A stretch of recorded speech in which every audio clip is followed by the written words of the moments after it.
It's been almost 20 years since one of the most infamous crime bosses of all time, Joseph Bonanno, who died a week ago at the age of 97, agreed to sit down with us and for the first and only time in front of a television camera, talked about himself and the other real-life godfathers who inhabited his world.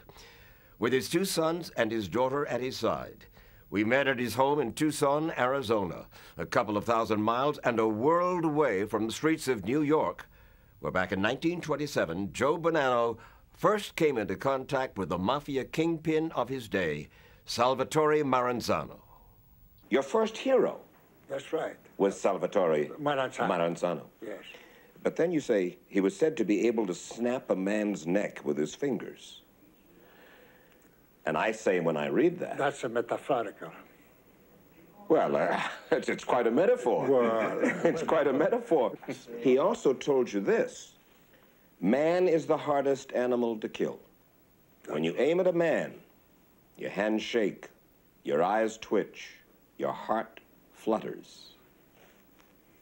But you kill nonetheless. That's what I find a little difficult to understand. You gotta make sure fighting for your life and to protect your life, and nobody has the right to destroy another human being. Or you don't do, but once you do, make sure. And make sure that you protect yourself with anything. So that I can fully understand what your dad's saying. Sometimes there comes a point in the affairs of men where you try to control by force. And if that does not succeed, then you have to control by being a brute. By? Being a brute. And if possible, Maranzano told you, if possible, always touch the body with your gun to make sure the man is dead. Once you fight to survive and to protect your life, make sure that you succeed. But Maranzano himself became a victim of the mob. He was stabbed 6 times and shot 4 times by killers in the hire of Lucky Luciano. And it was after Maranzano's death that the so-called commission was created, effectively the judicial and executive body of the mob. The first commission was composed of Lucky Luciano, Vincent Mangano, Gaetano Gagliano, Joe Profacci, and Joe Bonanno. According to law enforcement officials, the commission rules on problems pertaining to disputes among the fathers, and is also believed to order contract hits, killings of members who get out of line. Bonanno was one of the ruling commission members for over 30 years. The commission, they sit around, they say, okay, that man's gonna go. We're not gonna do it. No, the commissioner will never say that. The commissioner has nothing to do this. I'm wrong? You're not question wrong. Who orders a hit? Who orders a hit? Who orders a killing? Each family practice and free of their own. A commission has no authority on a family. No. This is a profile of the Bonanno crime family that I got from the New York police, okay? Bonanno went to his close friend, Joe Magliocco, and requested his help to kill 3 crime bosses, Gambino, Lucchese, and Magaddino. They're baloney, fantasy, liars. Let me continue. Gambino called a meeting of the commission. Magliocco told all, was fined $40,000 and deposed from the commission. Joe Colombo was rewarded by being named the new Don and taking Magliocco's place on the commission. Bonanno, in the meantime, simply gave the commission the finger, told them to get lost, in other words. The commission became angered and sent word to Bonanno that he was dismissed from the commission. Is all that garbage? It's all garbage, a liar, filthy, and untruth and false. It built up. This, I can say this, even if I gotta die any moment. This never happened. This never was the truth, and this is all garbage. Taken from Joe Bonanno. At the age of only 26, Bonanno became the youngest father in history of a crime family. At that time, he was still driving a truck part-time. After becoming boss, he married Fay, mother of his 3 children. It was as head of the Bonanno crime family that Joe Bonanno rubbed elbows with some of the leading mafia figures of our time. And he knew probably the most famous and powerful crime figure in America at the time, Scarface Al Capone. You knew Al Capone. Oh, I happen to know him, you know. What kind of a man? Al Capone was a very jolly guy. Al Capone was a jolly guy? Jolly guy. What do you find so funny, Bill? My reaction is to your reaction, surprise. Well, I like him. why did you like him? For his character, for his approach, for his, the way he handled himself, the external appearance. But I never knew Al Capone from inside. Charles Lucky Luciano. What was his power? What was his talent? What kind of a man? Luciano believed in money. Luciano said, look, he believed in syndicate. That's what Luciano, he believed to make money.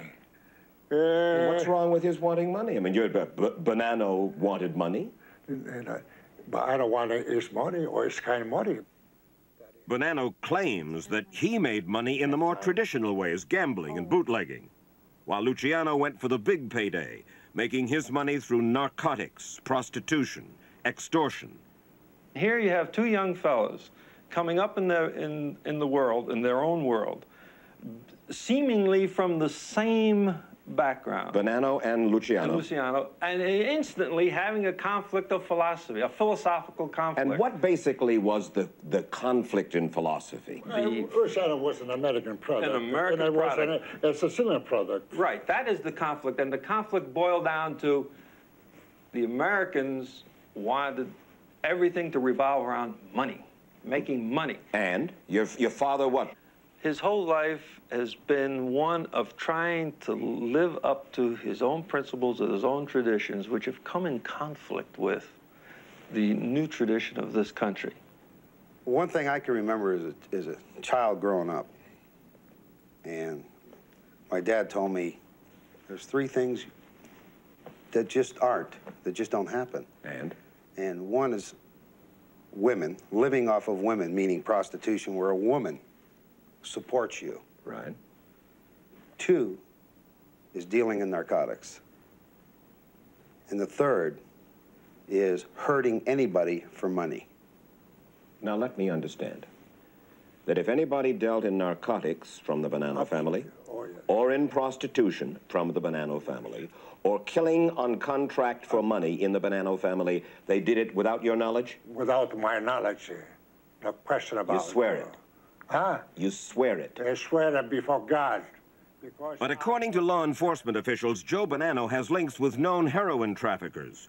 One of them was Carmine Galante, his longtime underboss, who was murdered in 1979 with his cigar still warm in his mouth. Carmine Galante worked for you. He was picked up and convicted of a narcotics charge. If Joe Bonanno runs a family, he's supposed to know what's going on.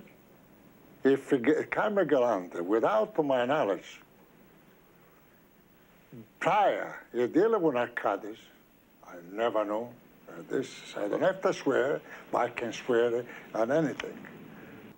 Mafia fathers ordinarily shun publicity, except for an occasion of great joy, as with a son's wedding. And when Bill Bonanno married Rosalie Profaci, Joe Bonanno provided the most lavish mob wedding on record. Every, forgive me, mobster in the world, it seemed, in the United States, was at that hotel in New York. Detroit was there, Cleveland was there, Buffalo was there, Los Angeles was there. All the United States. All United States was there. Yeah, like... but, I mean, this was a congressman was there. The judges was there. Frank Sinatra got, he couldn't come and sing. Bankers.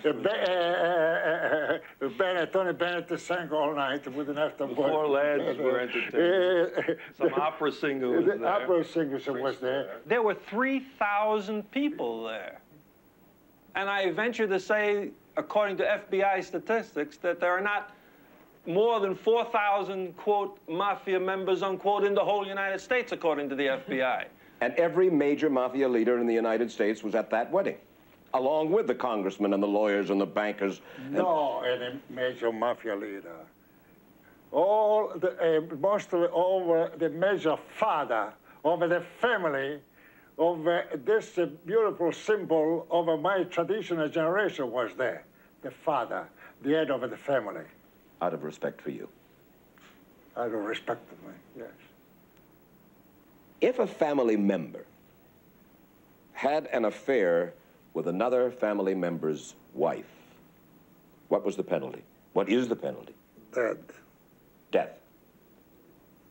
In according of the code. Who does the killing?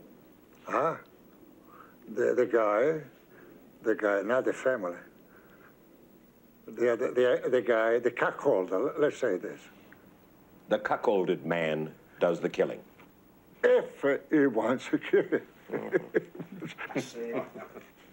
People have a funny idea. They think that this is a life of action.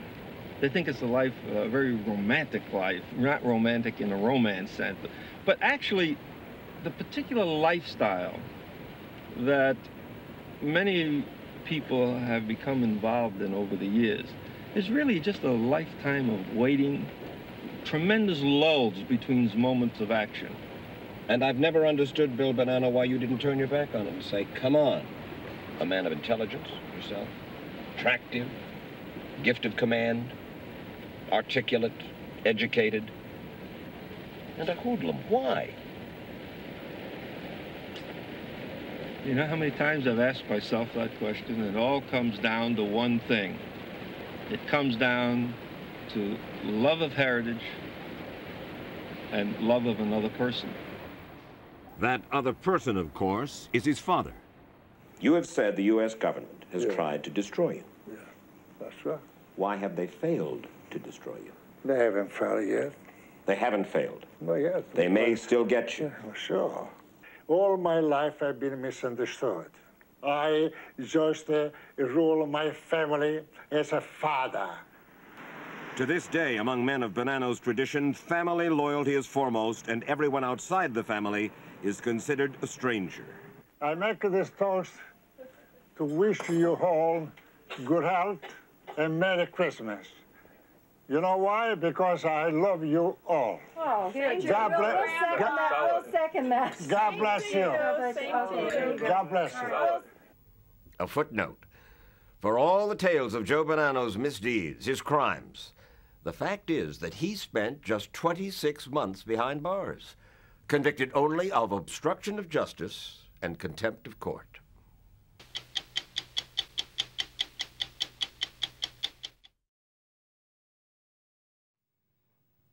Over the years, we have done our share of stories about police corruption, but none more outrageous than the one you're about to hear. It's the story of two New York City police officers who stand accused of being hired killers for the Mafia. Stephen Caracappa and Louis Eppolito, two highly decorated former detectives, are set to go on trial next month, charged with the murders of 10 people, murders committed on the orders of a vicious mob boss. Tonight, for the first time, one of those detectives, Stephen Caracappa, who is free on bail, answers the allegations that he betrayed his badge and became a Mafia hitman. How do you respond to that? Totally ridiculous. It's ludicrous. Anybody that knows me knows I love the police department. I couldn't kill anybody. I shot a guy once on a job, and I still think about it. Bothers me. If you're not involved, why did they go after you? I could come up with 100 different scenarios, but none of the scenarios make any sense to me myself. All I know is that I am here now, and I'm fighting for my life. I'm fighting for my reputation. I want to be vindicated of this, and I'm mad and I'm angry. For most of his 23-year career in the New York City Police Department, Stephen Caracappa was widely respected for his tenacity and savvy in cracking complicated cases. He rose from street patrolman to undercover narcotics officer to first-grade detective, receiving numerous commendations along the way. He helped create the prestigious Organized Crime Homicide Unit. His mission was to investigate the Lucchese crime family, but instead Prosecutors say that in 1985, Caracappa and his former partner Louis Eppolito actually joined the family and began working for its brutal boss, Anthony Gaspipe Casso. I have two detectives that work the major squad team for the New York Police Department. What were their names? Lou Eppolito and Steve. Steve, I can't, he's got a long last name. Caracappa? Yeah, Caracappa, whatever it is. I can't say it all the time, you know? Louis is a big guy, he works out. Steve, a little small, skinny guy. I interviewed Anthony Gaspipe Casso in 1998 in prison, where he is serving a life sentence after admitting to 36 murders. He told me about the extraordinary relationship he had with detectives Caracappa and Eppolito. He also told his story to federal prosecutors, spelling out how, for a hefty salary, Caracappa and Eppolito would walk right up to Casso's enemies, trick them into believing they were under arrest, and then deliver them to Casso to be executed. That's exactly what Casso told us the detectives did to a young hood named Jimmy Heidel. They put him in the car. The kid thought they were taking him to the station house, but they took him to a garage. When they got him to the garage, they laid him on the floor. They tied his feet, his hands, cuffs, put him in the trunk of the car. After that, I killed the kid myself. At that time, I gave Louis and Steve, I think, $45,000 for them delivering them to me. You gave them a bonus for delivering someone to you killed? Right. Well, they wanted to kill him for me. I didn't even have to do that. They were going to get him, kill him, and throw him, do whatever I wanted to do with him. I don't know Heidel, never picked up Heidel. I never met Anthony Casso. I don't know Anthony Casso. Never paid by Anthony Casso? No, sir. Why would Anthony Casso lie? I don't know. To save himself, I would assume. But why would he use me? I don't know. Casso was, in fact, hoping to save himself and reduce his sentence when he first told his astonishing account to investigators 12 years ago. But prosecutors say they couldn't charge detectives Eppolito and Caracappa then because they couldn't prove his story. But now they have witnesses to many of the murders who corroborate what Casso had to say. Among them, Jimmy Heidel's mother, who told investigators that the detectives came to her house looking for her son a few hours before he was abducted and killed. And a garage worker who told authorities where to dig up the body of another man, Caracappa and Eppolito, allegedly buried here beneath this lot in Brooklyn. The most brazen crime former detectives Eppolito and Caracappa are accused of took place here along New York City's Belt Parkway. Allegedly, in broad daylight, the two detectives pulled over a car driven by a mobster named Eddie Lino. They flashed their badges and, according to prosecutors, shot him dead. I gave them $75,000. They killed him cowboy style. They pulled alongside of him, they shot him, they made him crash into the fence alongside the Belt Parkway on the service road. Right? Then Steve got out of the car, ran across the street, and finished shooting him, finished killing him in the car. I was a New York City detective for 23 years. We don't go around killing people. I did not kill Eddie Lino. I'm not a cowboy. Yeah, but I mean, being on the police force doesn't mean automatically I'm a good guy. No. There have been guys on the police force who have killed. Yes. So that doesn't, that's not a good answer for me. Well, to say I didn't do it because I'm on the job. No, it's my answer. It's my answer because I have pride in myself, Mr. Bradley. I wouldn't do that. Put my life in jeopardy, my family, disgrace the badge, disgrace the city, take everything that I'd worked for my whole life and throw it away and kill somebody in the street like a cowboy? It's not my style. It's not me. If you thought you wouldn't get caught? Get caught. Everybody gets caught. And the person who did this is going to get caught. Caracappa says he's also speaking for his friend and co-defendant, Louis Eppolito, who declined our request for an interview. He's not the monster that the newspapers portrayed him to be. We'll put up the evidence to show that we couldn't have done these crimes. We just couldn't have done them.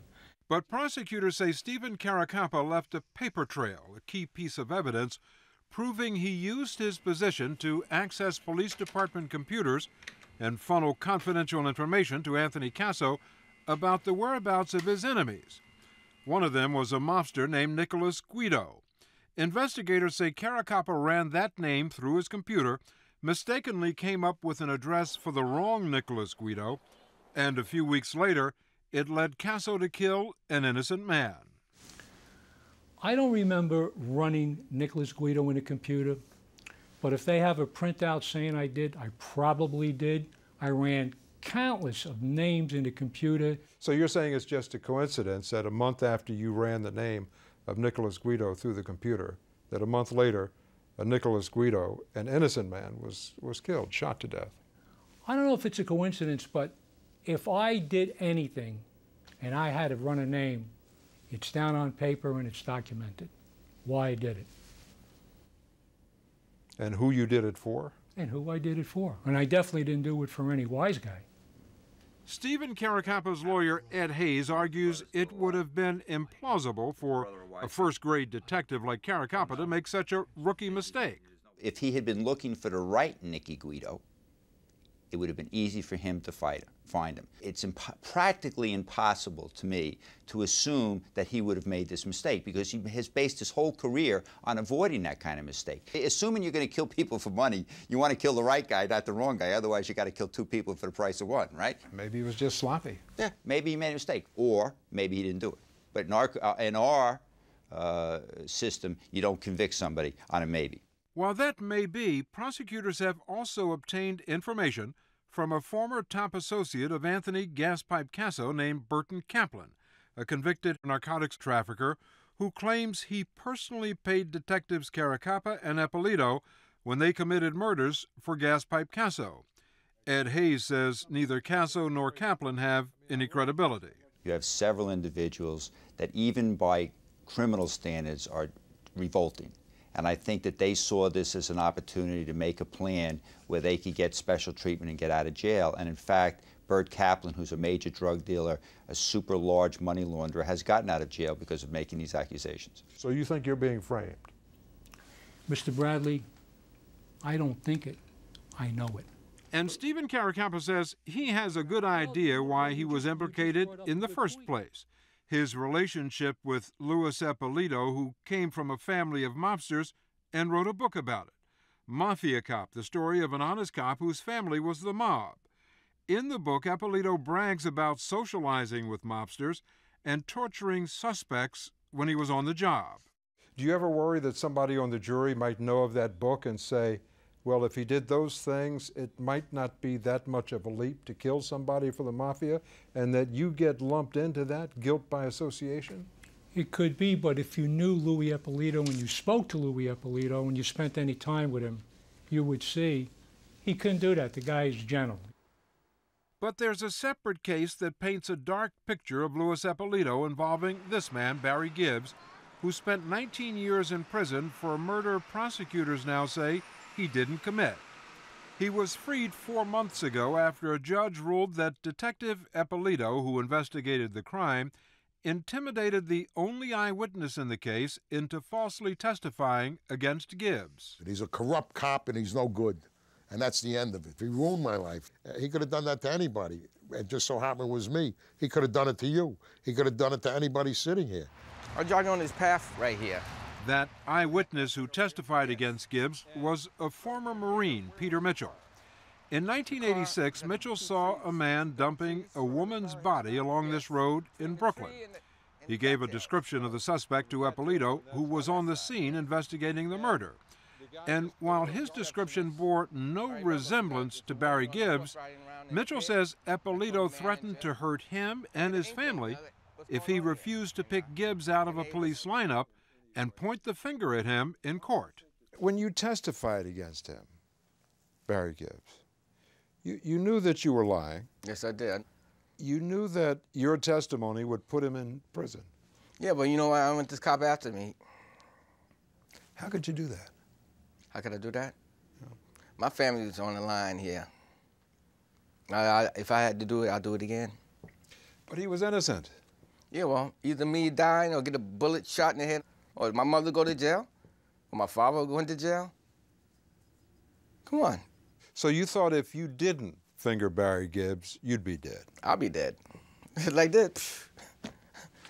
As for Barry Gibbs, he would still be in prison today if prosecutors hadn't stumbled across his case file last spring during a search of Louis Eppolito's home.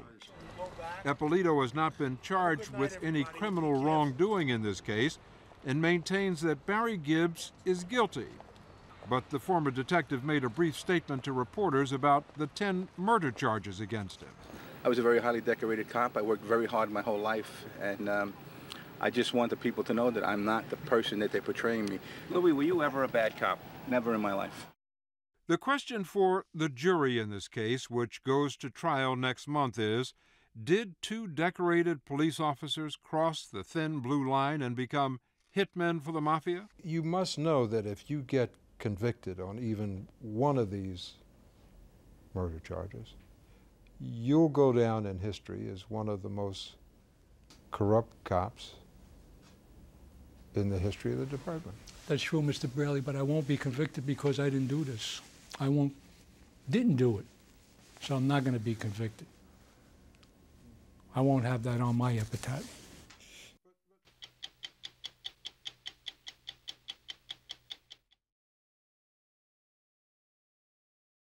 Michael Bluetrick is not a name you'll recognize, but the feds consider him to be one of the best civilian informants they ever had against the mob, as well as one of the unlikeliest.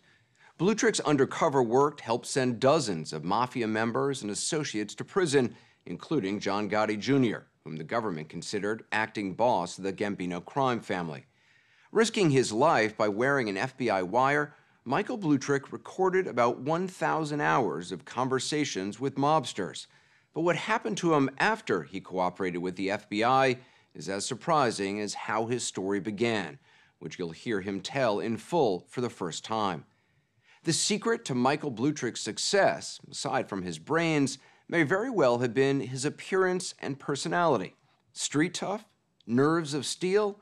Not exactly. It would be hard to find someone who looks less suited for the job of mafia informant than Michael Bluetrick. When I first saw you walking down the street, I literally said, "That's the guy." Thank you very much. No, I mean, you were probably the unlikeliest informer. Yeah, and I think that's what worked in my favor. I didn't think I had the courage. I don't think they thought I had the courage. Unlike most informants, Bluetrick wasn't a member of any organized crime family. He was a well-off Park Avenue lawyer. I was running a law firm during the day. I was going out at night with the FBI. I'm dealing with mafia people. I'm making up stories about where I'm going and why am I going. How'd you keep all the lies straight?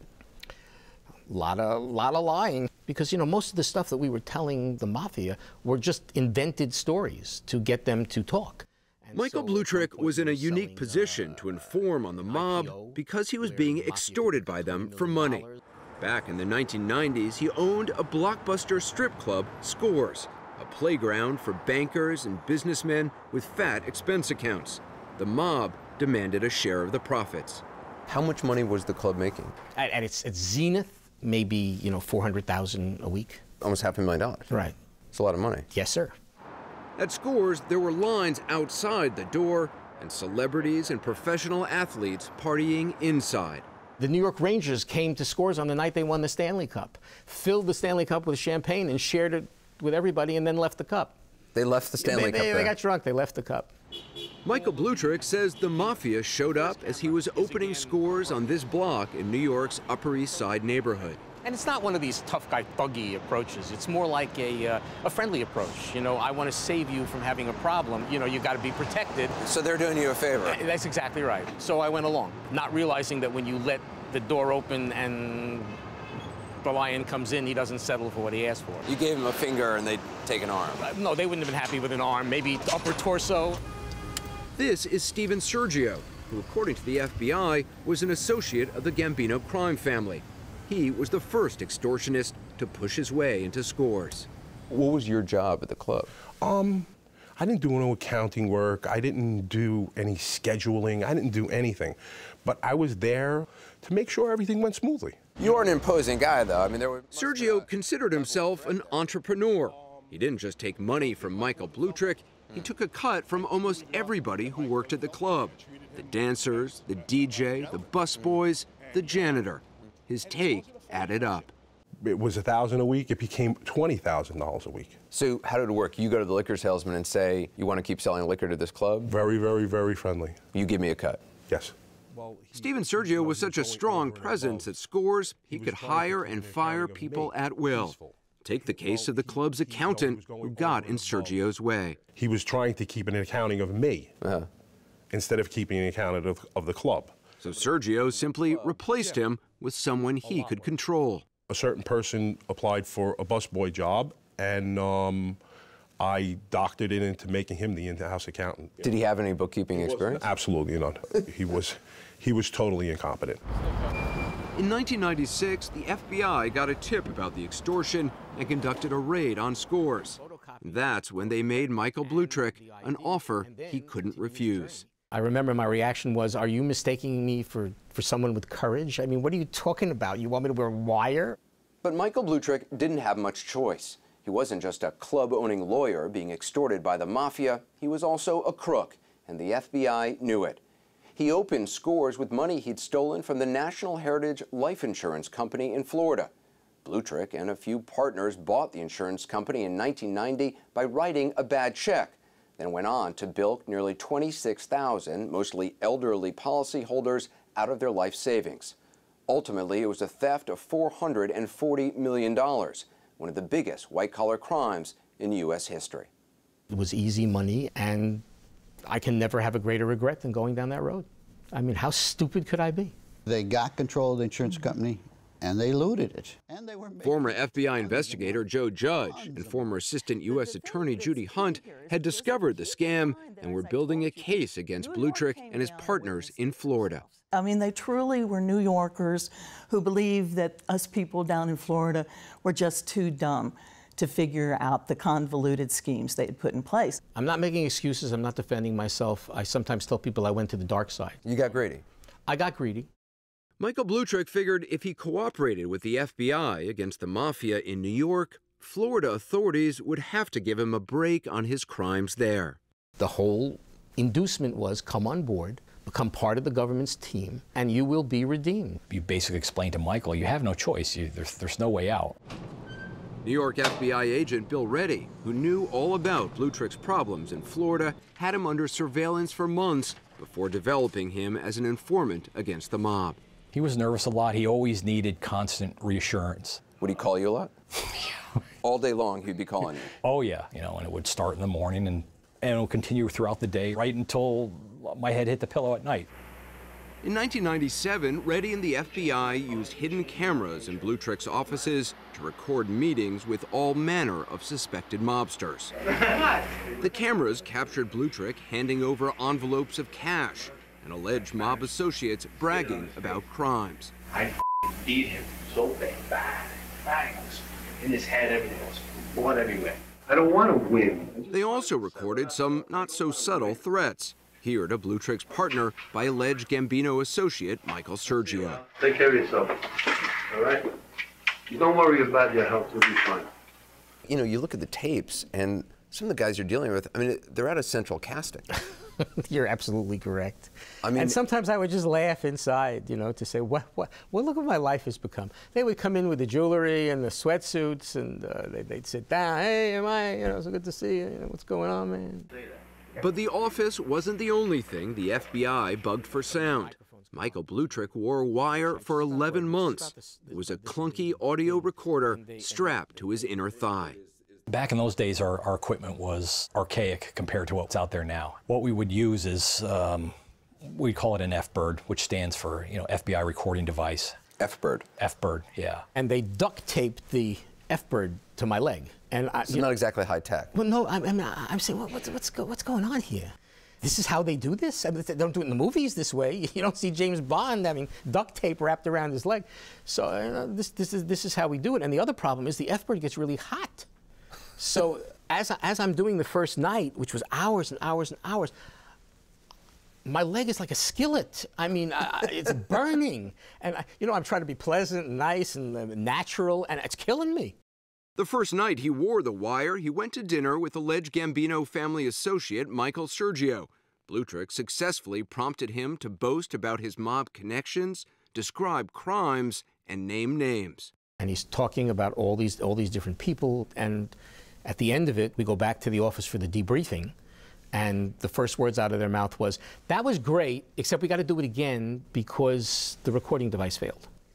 My initial impression is, again? You want us to do the same thing again? Don't you think he's going to find that a little odd?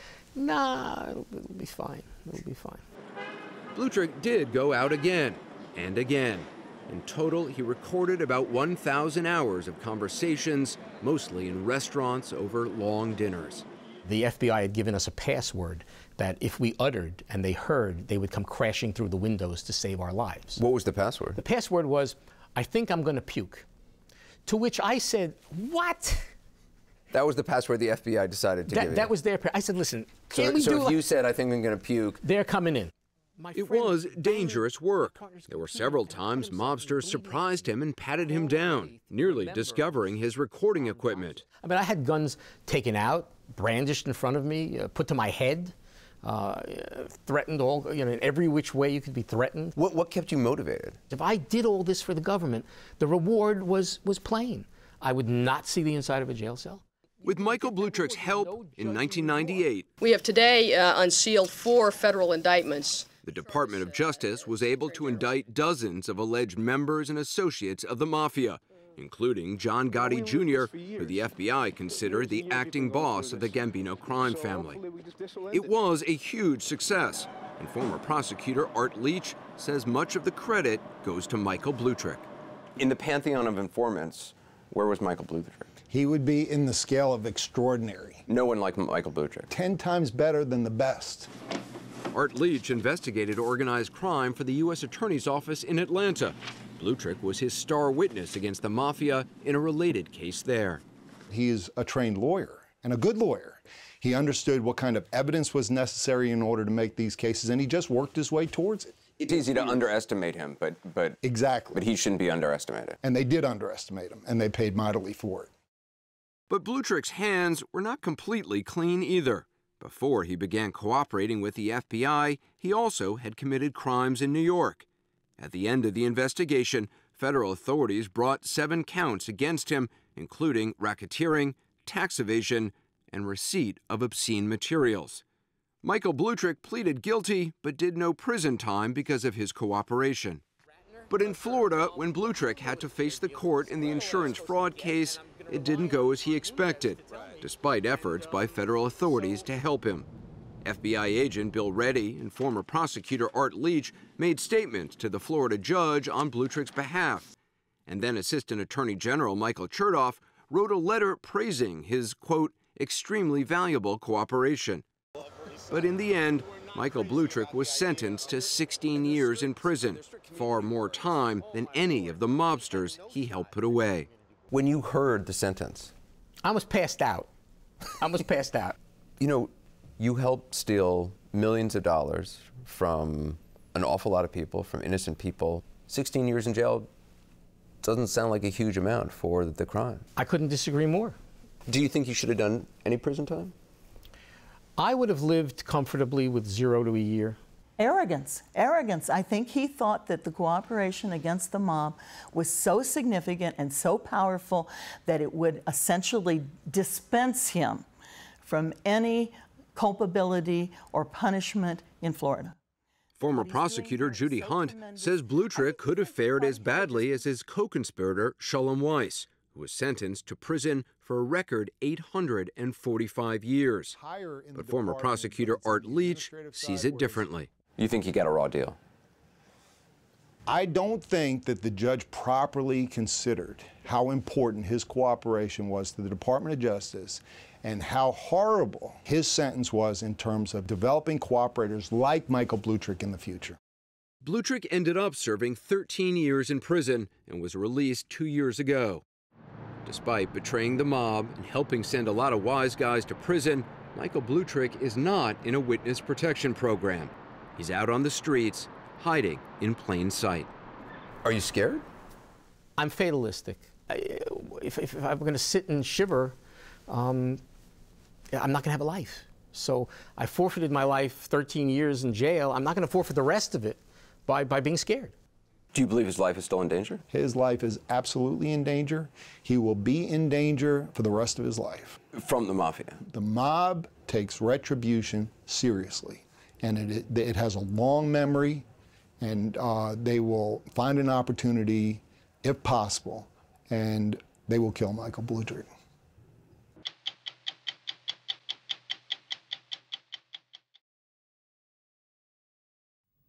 About the only place the Mafia is doing well these days is in the television ratings with The Sopranos. Everywhere else, La Cosa Nostra has been decimated by gangland killings and federal prosecutions, with an entire generation of mobsters either knocking each other off or ratting each other out. Nowhere is that more evident than in Philadelphia, where a former cop turned mobster turned government witness has helped send more than 50 made members of his family and their associates to prison. Big Ron Previty didn't do it to save his own neck. He did it for nearly $1 million.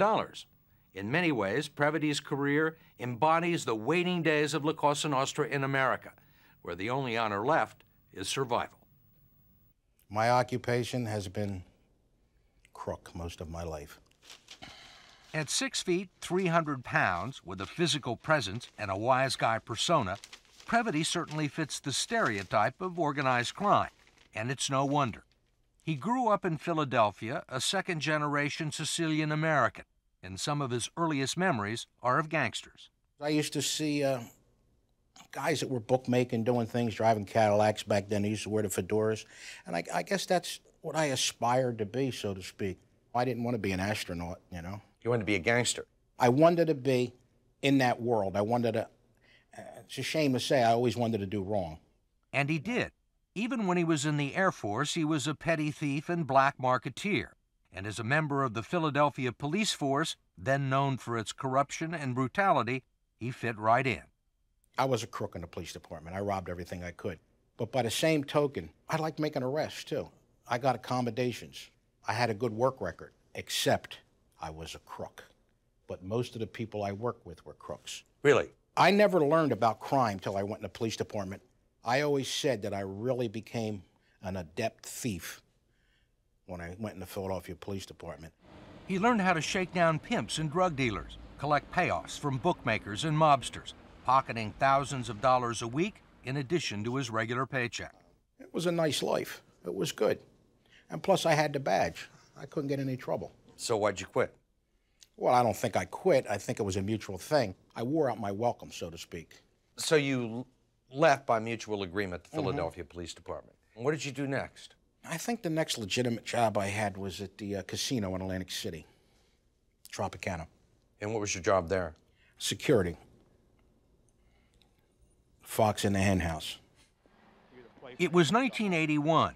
Gambling in Atlantic City had just been legalized, but there was still plenty of opportunity for the enterprising criminal.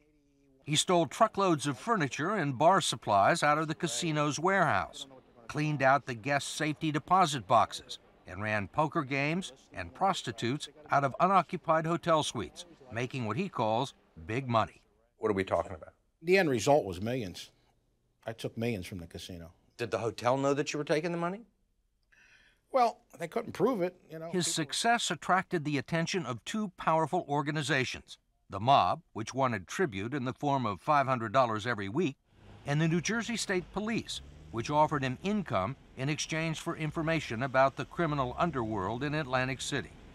So did they give you like an envelope full of cash every week? Yeah, I used to meet them somewhere, and they'd bring me the cash. It's almost like they were paying you tribute. Yeah, I guess they were.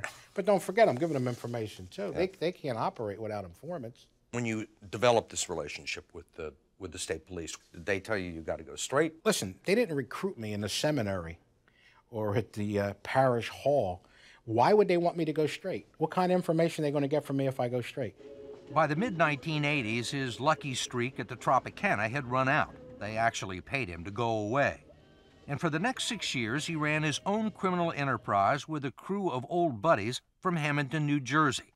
He recalls those days as the happiest of his life. I was just like a general practitioner of crime. I didn't specialize in anything. Did you ever go to prison? No, not really. How'd you avoid that? I guess I was smart. I used whatever I could to stay out. I used whatever connections I had Because you're a criminal doesn't mean you have to go to jail, you know? Only the bad ones go to jail. Only the stupid ones go to jail. Eventually, Previty's bookmaking operation caught the eye of mob boss Homicide John Stanfa, who wanted a piece of the action. By 1993, Previty was such a big earner for the Philadelphia mob, Stanfa made him his personal driver, enforcer, and a made member of La Cosa Nostra. All of a sudden, you got a lot on your plate. Got a lot on my plate. Too much on my plate. Extortions, bookmaking, attempted murder, beating people up. I mean, it was a full day of crime from morning to night, you know? You talk about debt collection, intimidation. What would you do to people? Different people, different things. Threaten them, you know, beat them up, hit them with baseball bats. Break their legs? Break their legs, break their arms, make them feel pain. Sometimes you have to do it because if somebody doesn't see it, everybody thinks they can stiff you. But not many people stiffed Ron Previty. We had this guy one time, biggest deadbeat in the world. I mean, he had more excuses. So I had one of my guys grab him one time. We lifted the hood of the car. We put his face near the fan blade, closed the hood on his head. Then I'd have the guy go in there and step on the gas. Oh, you know. The fan would just, you know, nick his chin. It was like giving him a close shave. He paid. He paid real quick. Do you consider yourself a nice guy?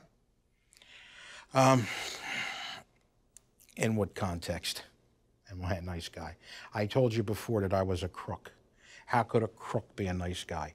I didn't find it profitable to be a nice guy in my life. Did you ever kill anybody? No. Never? No. You're morally opposed to it, or? You know, money's not a reason to kill somebody.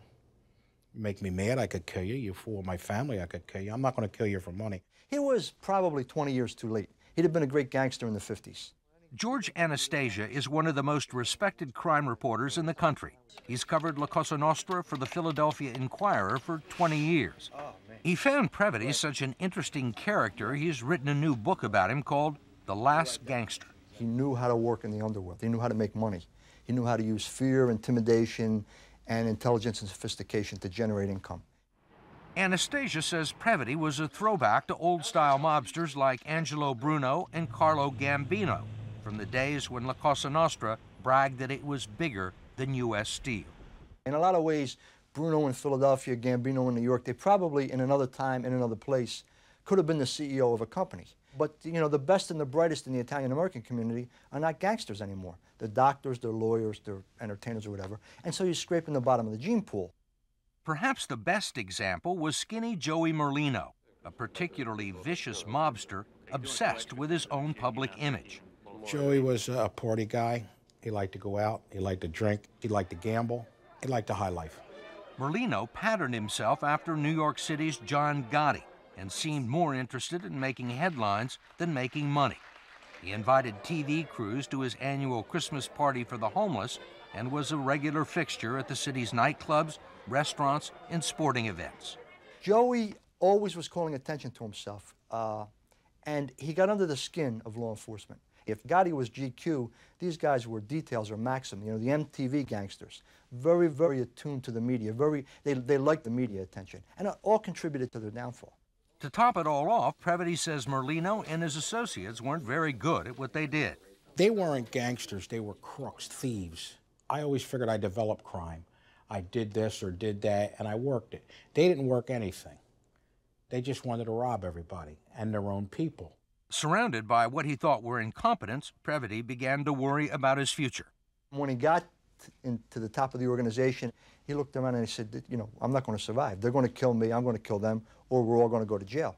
So being the intelligent individual that he was and the mercenary that he was, he said, you know, I got to have an insurance policy. That insurance policy was the FBI. His friends at the New Jersey State Police had made the introduction back in 1992, and Previty had been feeding them dribs and drabs of information as a paid informant. Finally, in 1997, the Bureau told him that it could not protect him forever and convinced him to become a cooperating witness. Previty wore a wire for more than 2.5 years, recording more than 400 hours of conversation, many of them with bosses and underbosses. Then that guy puts it on TV. He don't get his facts straight. So he puts on there 5 families. Now, there ain't no 5, you know? There is no city commission. There is no money reaching out. John Terry, who now heads the FBI's Organized Crime Division in Philadelphia, was Previty's handler. I mean, how dangerous was that for him?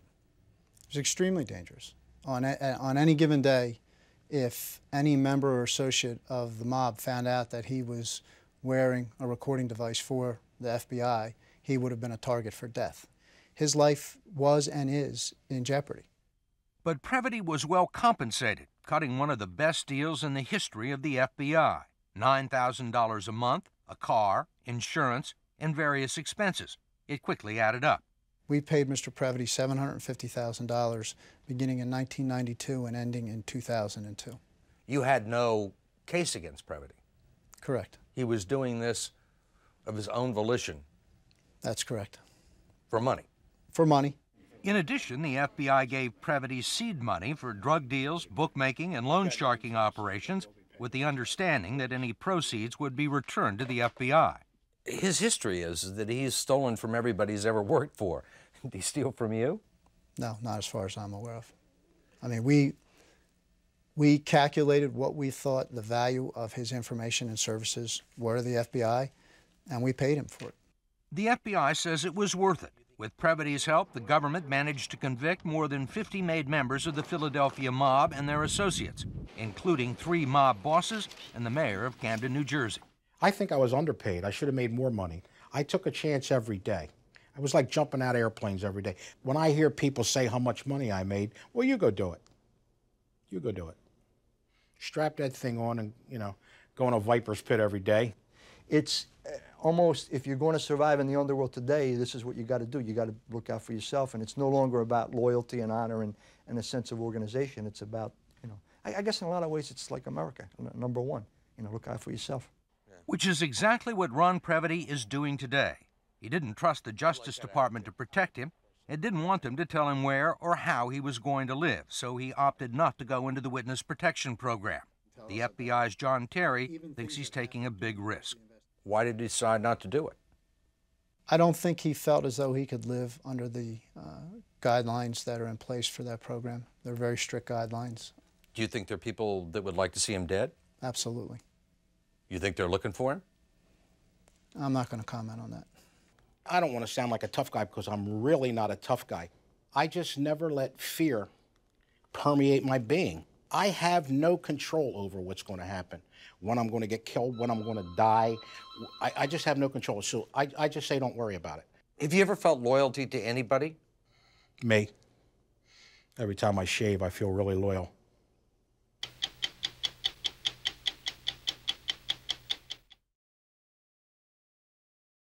Was the legendary crime buster J. Edgar Hoover part of an FBI conspiracy to put an innocent man in prison for 30 years and let a guilty man go free? That's an explosive accusation, and as you'll see, it's a subject the government is trying to keep under wraps. Even worse, did J. Edgar Hoover himself, head of the FBI for almost 50 years, sit on evidence that would have freed the man? The case has become the centerpiece of a congressional investigation into alleged corruption and misconduct in the FBI, and what they've already found so angered them that the Congress delivered a subpoena to Attorney General John Ashcroft, demanding documents they hope will explain just why the FBI purposely hid evidence that cost this innocent man, name of Joseph Salvati, his freedom. It's just unthinkable that that could happen in America. Joe Salvati and his wife Marie are going to testify today. A disillusioned Dan Burton, Republican congressman, chairman of the House Committee on Government Reform, says this case has destroyed his faith in a man he once revered. I always thought J. Edgar Hoover walked on water when I was a kid. When I found out Mr. Salvati had been put in prison for a crime he didn't commit, and they knew it, the FBI, for 32 years, and there was no remorse because of it, I said, something has to be done.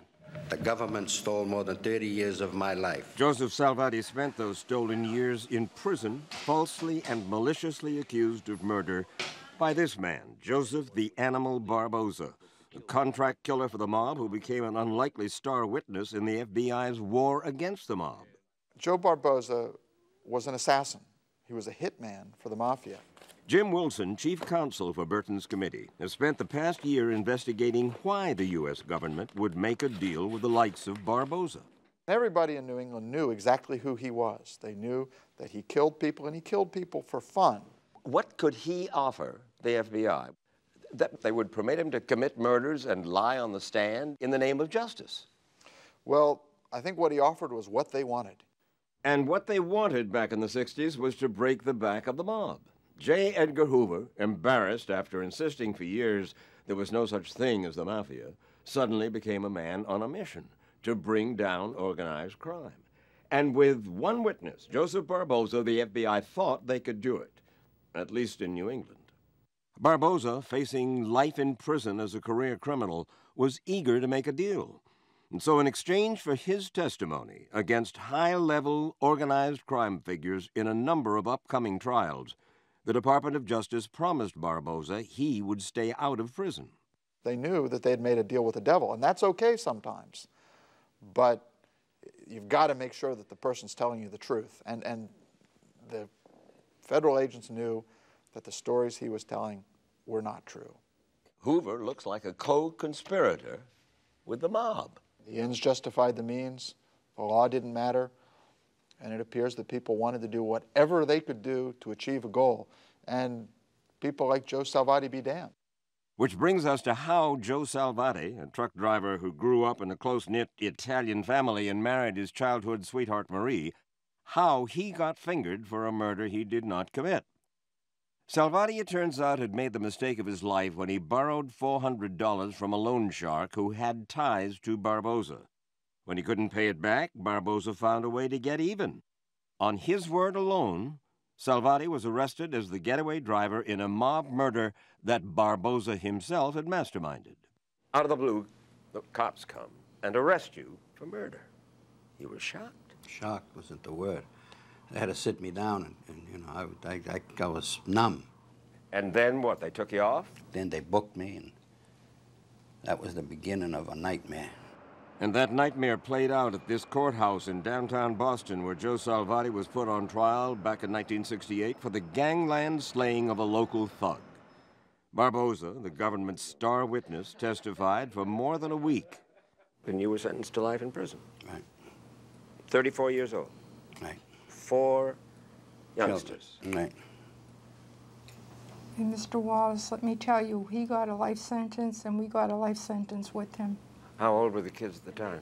4, 7, 9, and 11. And all of a sudden their dad is out of our lives. How often did you visit Joe in prison? I would go every week, and I'd take... Every week? Yes. For 30 years? Mostly, yes. While Joe Salvati did hard time in one of the toughest prisons in the country, Joe the Animal Barboza not only got away with the murder he'd planned, he was given a new identity and a new start in California. The U.S. government thought that Barboza was so valuable to them that they basically developed the witness protection program for him. He was the first guy in. Yes, and while he was in the witness protection program, we know he murdered one person, and it's believed he murdered several others. And he was protected by the FBI. That's right. When Barboza was arrested for first-degree murder in California, a virtual parade of U.S. officials, 2 FBI agents, an assistant U.S. attorney, showed up to testify as character witnesses. Not surprisingly, Barboza got lucky again. He served less than 4 years for the murder. Where is Joe Barboza today? He died as he lived, gunned down on the streets of San Francisco back in 1976. And any hope Joe Salvati had that the truth might one day be told died along with Barboza and his perjured testimony. In prison, you live on hope that they're going to come up with an appeal and you're going to get a good answer. But it never happened. And 5, 10 years went by, and you know, it looks kind of dim until I met a man named Victor Garrow. Victor Garrow. My attorney. Victor Garrow operates a one-man law office outside Boston.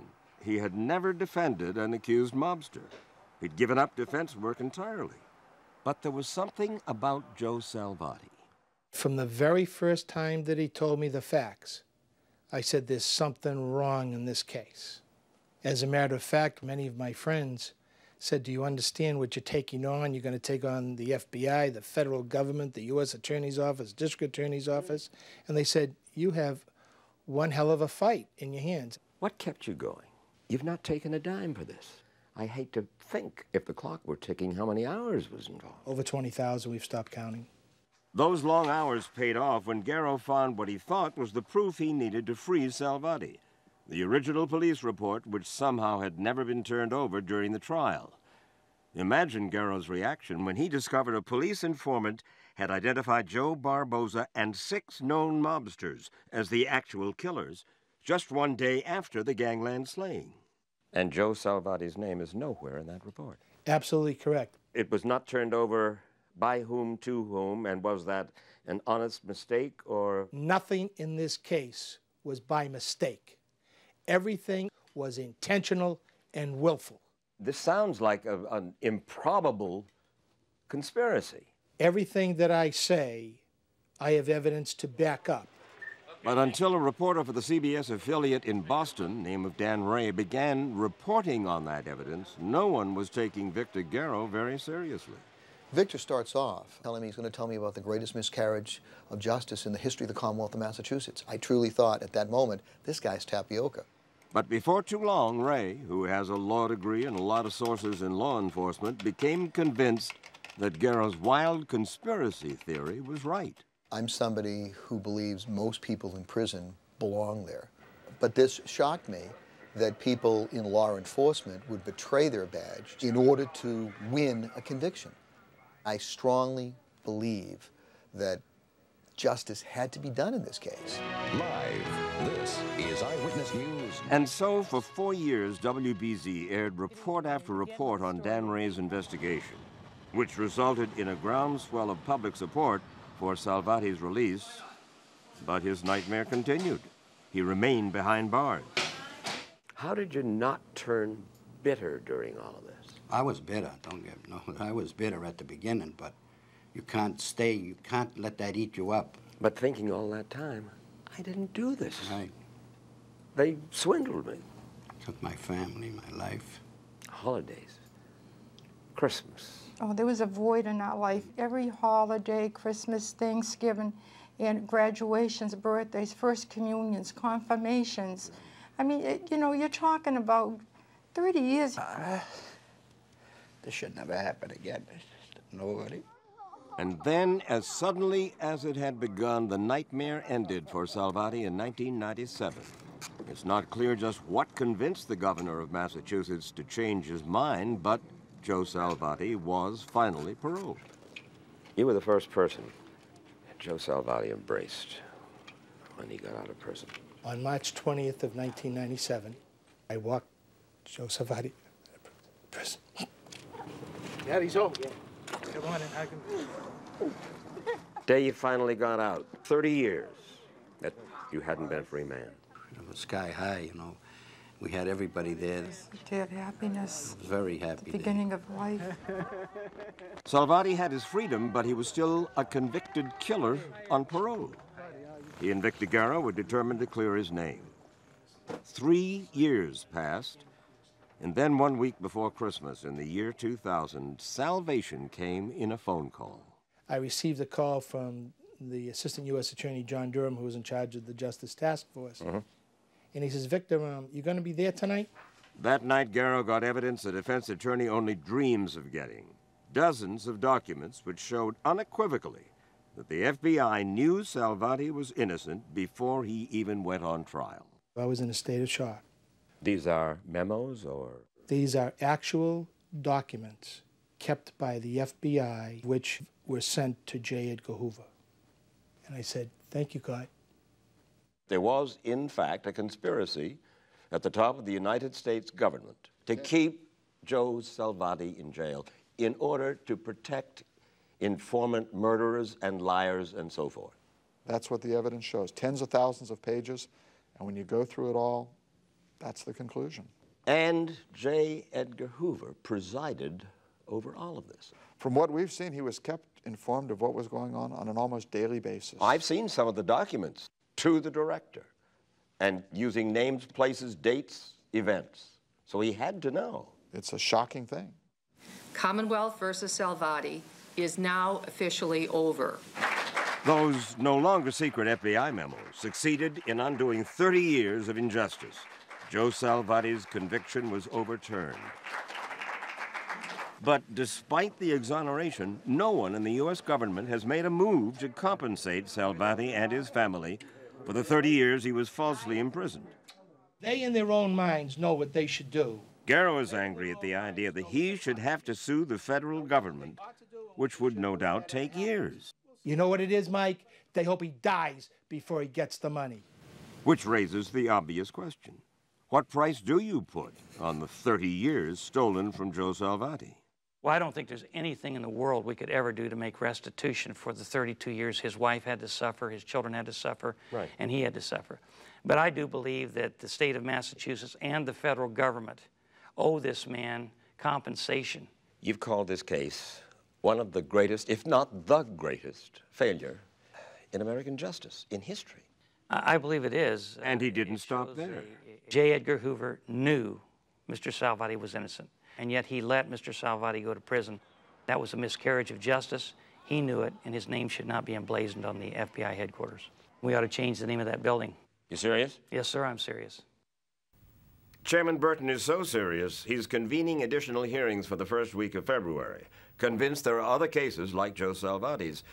But Attorney General John Ashcroft is still refusing to give Congress the documents they've subpoenaed, and the president is backing him up, claiming that turning over those documents would be contrary to the national interest. So he has invoked executive privilege to keep Burton and his committee from digging deeper.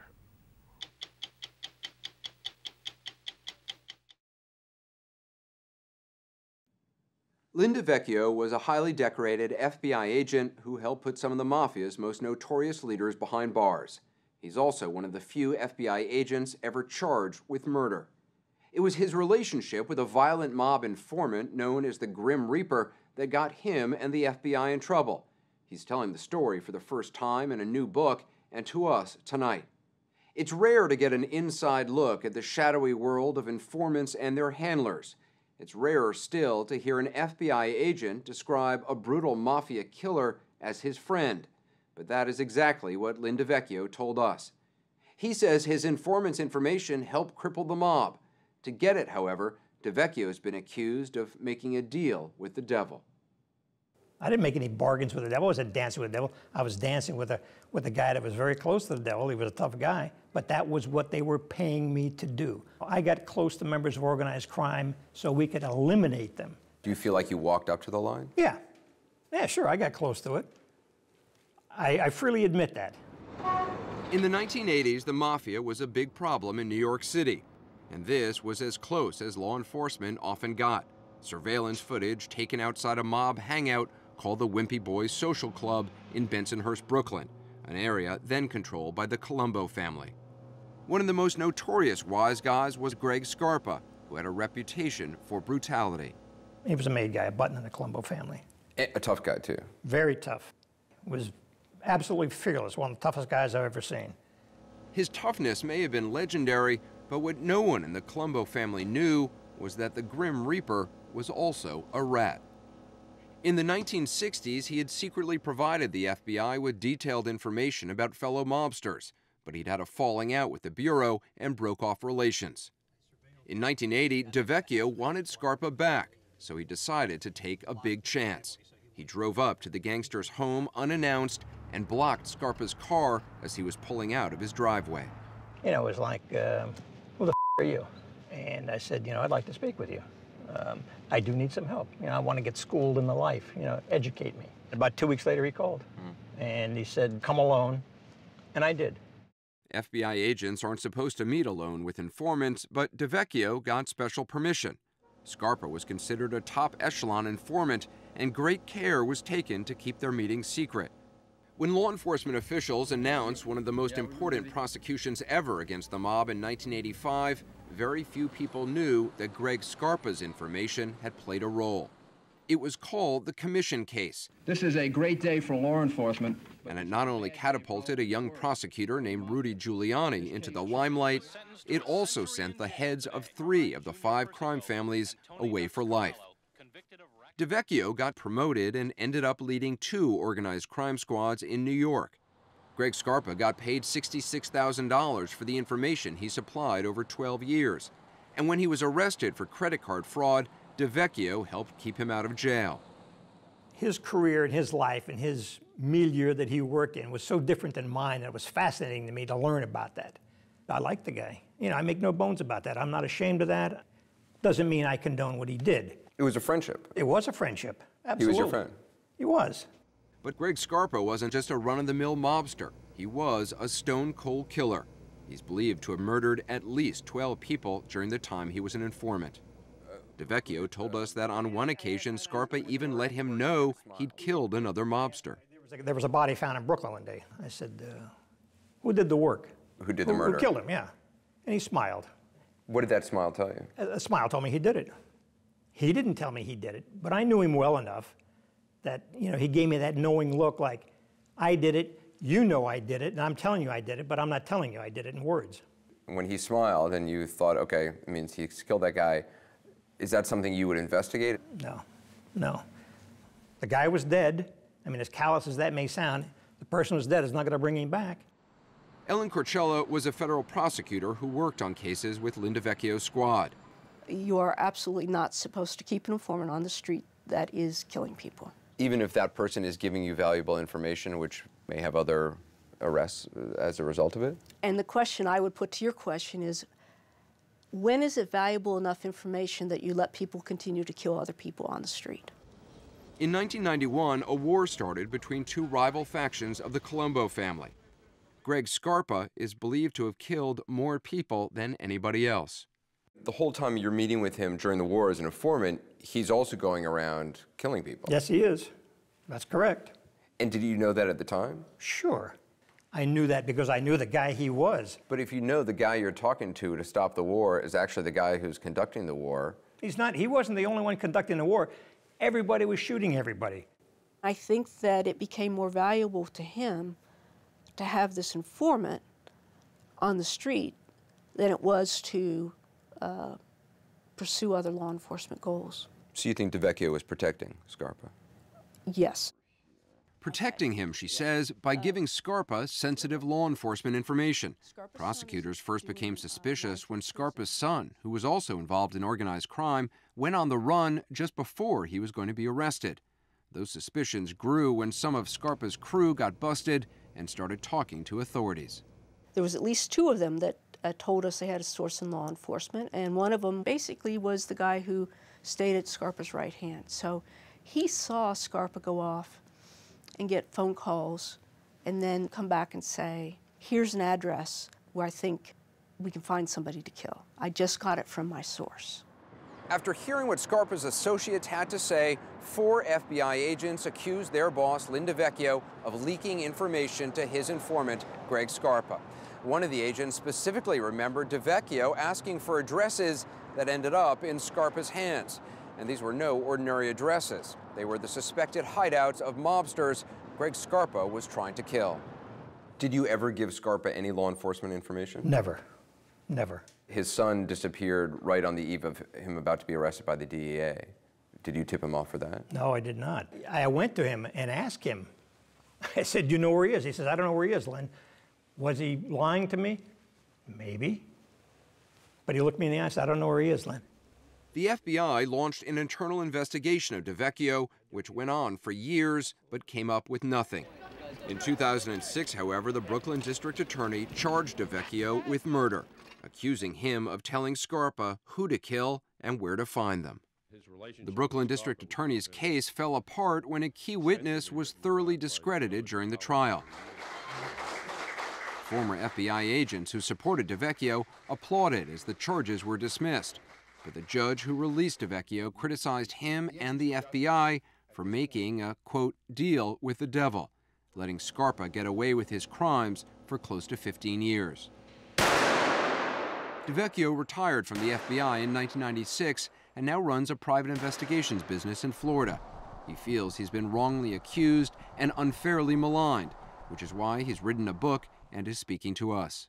We effectively broke the back of organized crime by using people such as Gregory Scarpa. You basically gave this guy a pass because he was giving you good information. If that's a perception that people have, so be it. I can't change their mind. But is that the truth? No, I don't think it's the truth at all. You kept him out on the streets. A guy who you knew at the time was murdering people. It's wonderful to sit in your ivory tower somewhere and say, oh, how can you do that? Well, why don't you go out in the street and try working that sometime? Try making a case. Try talking to a wise guy. Try getting that information.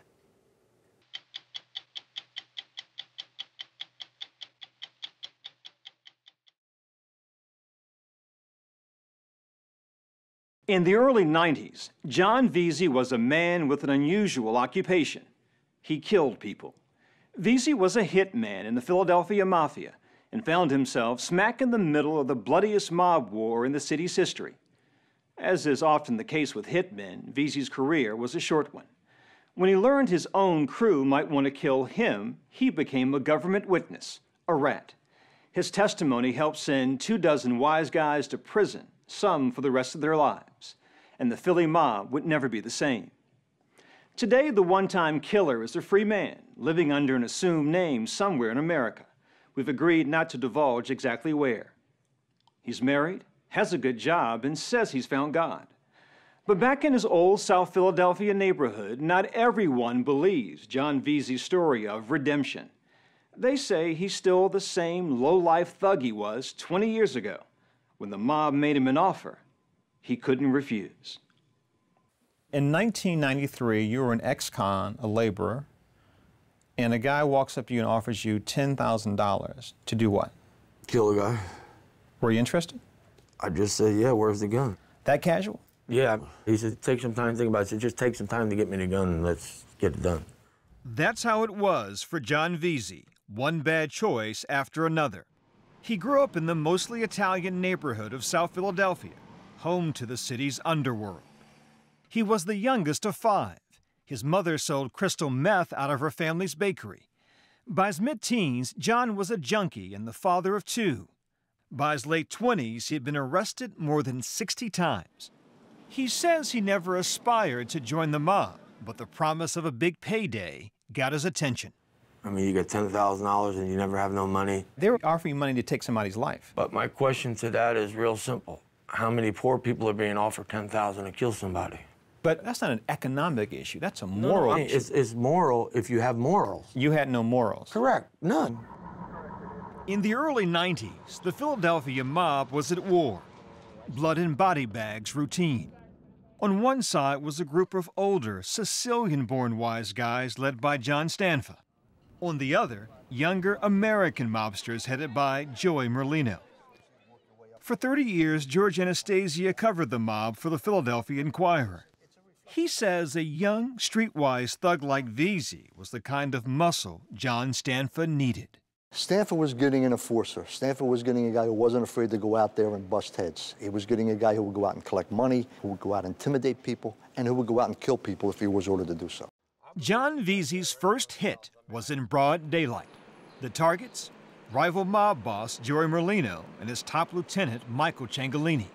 Veazey and a partner drove up on the pair, hit the brakes, and opened fire. Was your heart racing as you were coming down the street? Well, I didn't really think like that. I was going to work, and part of my work that day was to kill somebody. Joey Merlino survived the attack, but Michael Ciancaglini was killed. One name off the boss's hit list. How many names on the list? 25, 35, maybe. If you see one of the guys on this list on the street, you take him out. Yeah. 1 month later, Veazey struck again.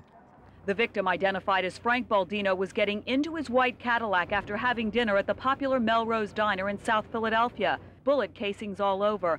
Frank Baldino was a bartender who just about everyone in the neighborhood knew and liked, including John Veazey. But John Stanfa thought Baldino had become too friendly with the other side and wanted him dead. Put my gun right through the window. And this was a guy you liked? Yeah. If you shoot someone in the head 6 times who you like, what would you do to someone you didn't like? I shot him 6 times in the head because I was supposed to kill him. I wanted to make sure he was dead. But amid all the carnage, the hitman says he was volunteering as a Boy Scout leader. Now there's a positive role model for Boy Scouts, a hitman. I'll tell you what, the kids didn't know I was a hitman. A lot of parents were mad, but The kids had fun when I took them camping, I can tell you that. John, do you get how crazy that sounds? I can tell you I do, but I never really thought about it like that. I mean, I would drive by and I'd have the kids in my station wagon, and then at nighttime I might be in a Cadillac. Hunting for people you're supposed to kill. Yeah. Veazey's star was rising. He was summoned to this Philadelphia hotel to become a made member of the mob. But the sacred ceremony was the last thing on his mind. He wanted the $10,000 he'd been promised for his first hit. I wanted the money. I never got the money. Why didn't John Stanford pay you? He said they were saving money for the war, and I said, what are we buying, a Sherman tank? I mean, I'm bringing all this money's coming, 100,000, 50,000. Nobody's getting paid. Those complaints did not sit well with Stanfa. A few months later, the mob boss ordered another hit, this time on Veazey. But John had an older brother, Billy, with friends in the mob. When Billy learned John might be in trouble, he pleaded with him to turn himself in, to become a government informant, a rat. Why do it? I don't know. I guess it was the right thing to do. When Billy was talking to you, what was he telling you? Told me it was the only opportunity, the only way he didn't want to watch me get executed. Billy Veazey drove John to the U.S. Attorney's Office. FBI agent Paul Hayes, now retired, became John's government handler. Billy understood the mob. That's why he wanted him to come in and cooperate, because he knew how the mob could turn on you and kill you in a moment. And in fact, I think he was right. Veazey agreed to wear a wire and collect evidence, but he wasn't wearing it on the night he went to this South Philadelphia apartment with two trusted mob associates. Inside, everything was covered in plastic.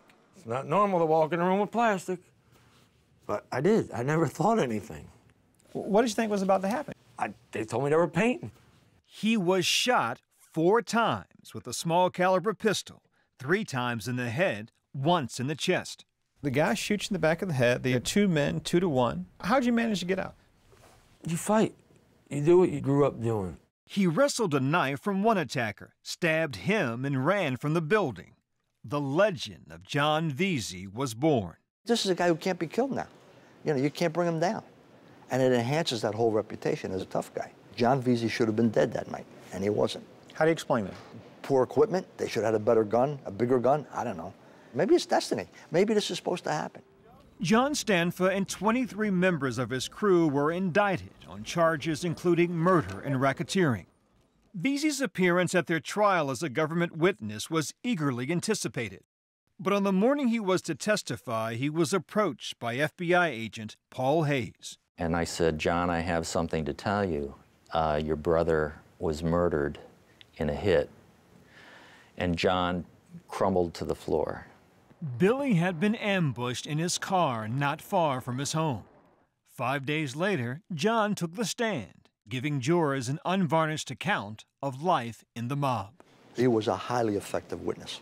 Very good. One of the best I've ever seen. What was so good about him? Well, because he was genuine. This is what we did. I shot this guy, and that guy over there told me to do it. The defense tried to diminish his testimony. They said, John, we see that you're wearing glasses. Did the government buy you those glasses? And he said, yes, they did. And he said, did the government buy you those glasses to make you more believable and credible in front of this jury? He says, I don't know, but ever since your client shot me in the back of the head, my vision's been slightly off. All the defendants were found guilty. John Stanfa was sentenced to 5 consecutive life terms. Veazey, as part of his plea agreement, was sentenced to 10 years in prison. Plenty of time for dark thoughts of revenge. You wanted to kill the people who killed your brother? Them, family, it didn't really matter. You were going to shoot them, or you going to... Well, I had plans to, like, inject their wives with AIDS. What? Yeah. I was going to bump into with a shopping cart, like, have a little needle. They wouldn't even feel it. That's just evil. It is evil, but you know what? I was pretty evil, and I ain't going to try to say I wasn't. This is John Veazey today, just another suburban homeowner trying to stay ahead of the yard work. I have a great wife, a great family, nice home, good job. Veazey shares his new life with Norma, his wife of 8 years. They married after John's brief stint in the Witness Protection Program. Can you even fathom the person that he was, or the things he used to do? No. No, because I don't know that person. I know my husband, I know who he is, and who I fell in love with. The caring individual, that's who I know. But John didn't rob ice cream trucks. I mean, he did some bad things. But if God is willing to forgive, why wouldn't we? I mean, he's human. As an ex-con, finding work was difficult. But with his wife's encouragement, Veazey talked his way into a job selling cars. Turns out he was a natural. He's earned Salesman of the Year awards and a 6-figure salary. Do you tell customers about your past now? Yeah. You If do? they ask. What might Well, they some ask? people will be like, man, you're like one of them mob guys, you know what I mean? I'm like, believe it or not, I am. You know, Really? but I've changed. I've autographed books for some of my customers I asked for. The book, The Hitman, written by 2 Philadelphia journalists, details Veazey's criminal past and efforts to turn his life around. Search for peace. And on most Sundays, you'll find John Veazey here, a church near his home. I'm not over there yet, but I got baptized. I'm working on with my pastor. I've been going every week now. I actually drive the bus for him. You are a church bus driver? Yeah. Good morning. How are you doing, young lady? All right. Like I always say now, I'm not who I want to be. I'm not who I'm going to be, but I'm definitely not the person I used to be. I don't believe it. You're not buying that car? I'm not buying it. Reporter George Anastasia isn't alone in his skepticism. Many in South Philadelphia don't believe Veazey is capable of changing. He's found God because it's expedient to find God, because he's somewhere in middle America and it works to find God there. I don't think if he's back on a street corner in South Philly, he's found God. He's looking to avenge what happened to his brother. He's looking to settle scores.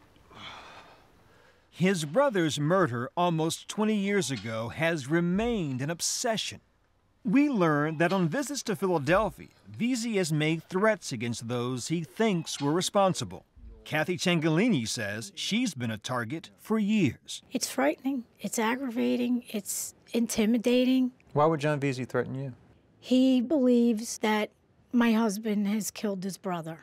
Her husband, John Ciangalini, and others were tried in 2001 for the murder of Billy Veazey and found not guilty. But John Veazey maintains Ciangalini did murder Billy as payback for his first hit when he killed Ciangalini's brother, Michael. Kathy says Veazey has posted menacing pictures on Facebook and left her voicemails that she saved, like this one from 2011. I don't give a if I get caught. I will get you, John. How's your wife feel about that? Maybe I'll hit her in the too. You punk. He's the punk. He threatens me. Calls my husband a punk. He's the punk. He threatens women. That's what he does. John Veazey lives under an alias, and few in his new community are aware of his past. But over the last 5 years, his name has appeared in at least 4 police reports. In 2008, an argument in a restaurant led to a fight. I waited for him to take his drink, and I sized him up and I hit him with a straight, good punch, and the glass went through his face. Veazey was arrested and pleaded guilty to misdemeanor battery. His victim required 25 stitches and plastic surgery. Only reason it's big for me because I'm a killer. You think about it, how many of your friends had a barroom fight growing up? I gotta tell you, in talking to you, sometimes I wonder if you're still just a tough guy or if you're still part of you a bad guy. That's something you'll have to wonder, I guess. I mean, I don't know.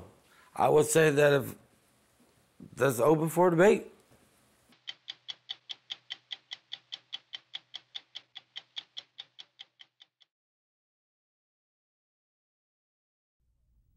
Call it whatever you like, the Sicilian Mafia or La Cosa Nostra. Italians call it the Octopus, a brotherhood of criminals with tentacles into every corner of Italian life, threatening to kill anyone who gets in their way.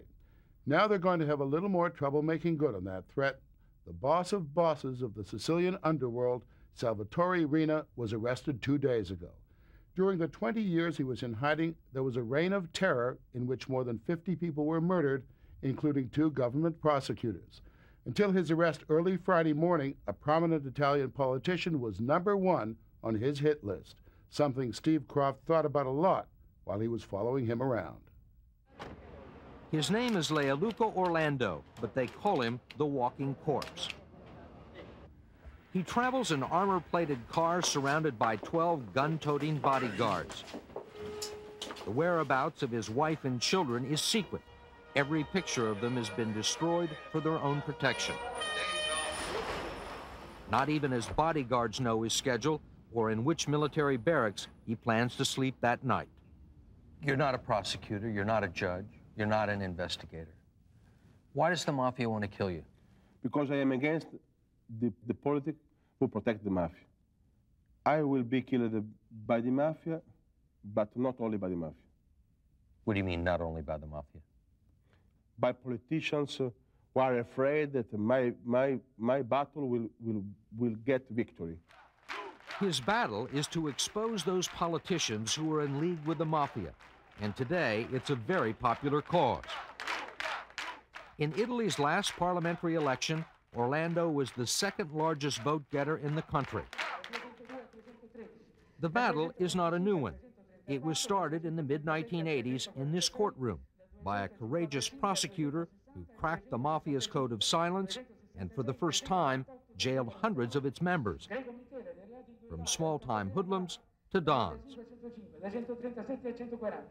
The prosecutor was Judge Giovanni Falcone, a national hero, the first man to demonstrate that the mafia was not invincible, that it could be defeated.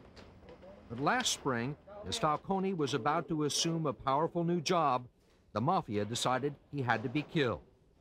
Falcone was then, as Orlando is now, the most protected man in the country, and it required all the ingenuity the mafia could muster.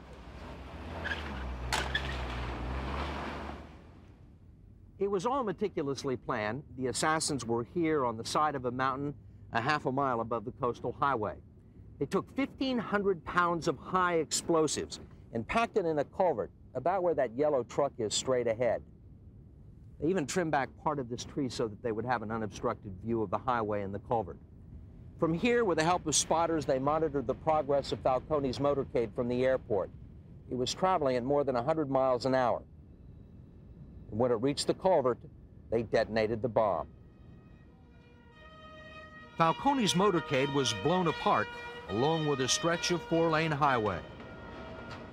The bomb left a crater 40 feet deep.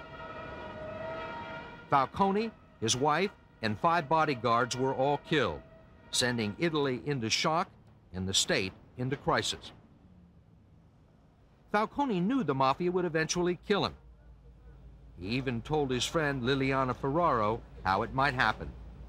He used to say, when mafia will decide to kill me, they must kill me in Sicily and in a very scenographic way. Something really... Cinematographic. Yes, cinematographic. What you're saying is it had to be in a large explosion, and it had to be in a very sophisticated, intricate plot to show how smart they were and how powerful they are. Yes. So no one could think that enemy like John Falcone could be killed only by a cult. 2 months later, the sequel, another car bomb, another judge. This time, Falcone's colleague, Paolo Borsellino, the man who was expected to pick up the torch.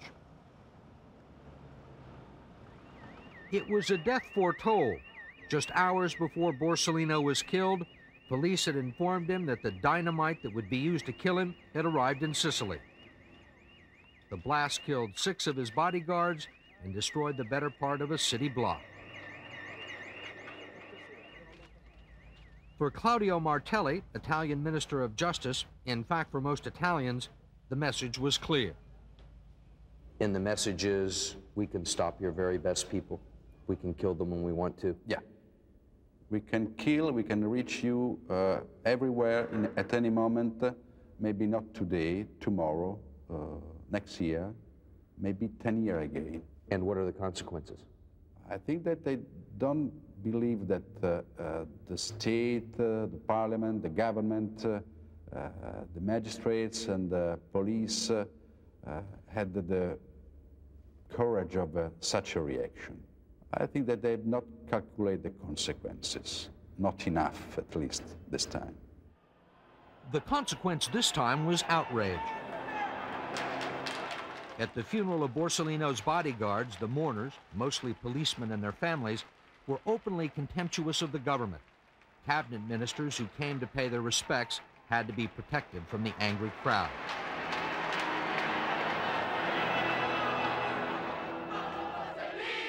Demonstrators took to the streets demanding action, and after years of paying only lip service, the Italian government was finally forced to do something about the mafia, and it started in the heart of Palermo. For years, this was the home and business address of many of Italy's top mafia leaders, Palermo's Ucciardone prison.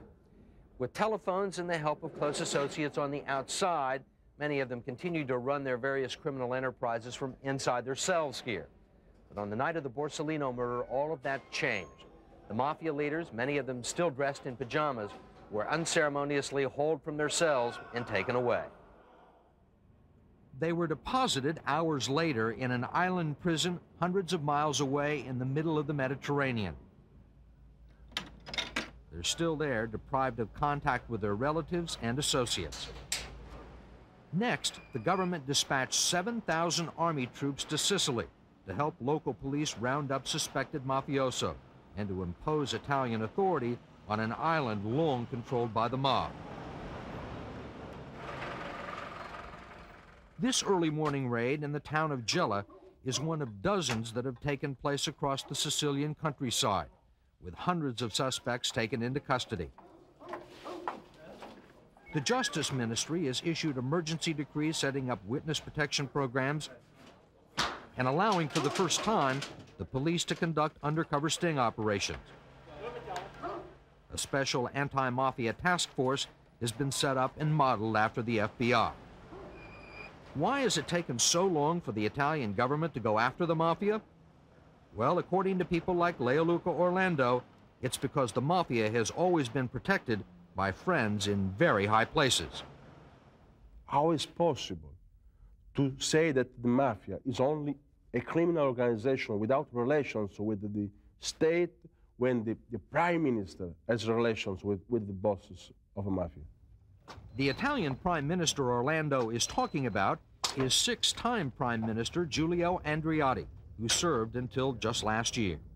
You're saying that Giulio Andreotti is a mafia protector? Giulio Andreotti has protected a system of power, including even mafia bosses. When Orlando talks about high-level mafia contacts in the Andreotti government, he's talking about this man, Salvo Lima, one of Andreotti's closest advisors and the head of his Christian Democratic Party in Sicily. According to recent court documents and the testimony of mafia informers, Lima was the mob's emissary in Rome, its go-between with the Italian government. The man who made sure that mafia votes were rewarded with public contracts and special favors. Yet not even Lima, with all of his power and connections, could give the mafia what it wanted most. It wanted those mass convictions of the 1980s overturned. And when the final appeals were denied, Salvo Lima was murdered. Orlando says Lima's killing was a warning to politicians who promise more than they can deliver. Others, like Justice Minister Claudio Martelli, think Orlando has exaggerated the link between the mafia and politics. I believe that Orlando is a kind of demagogue. Anytime I hear someone who's explained that this is not mafia, this other thing, this political affair, don't trust him. This is mafia, exactly mafia.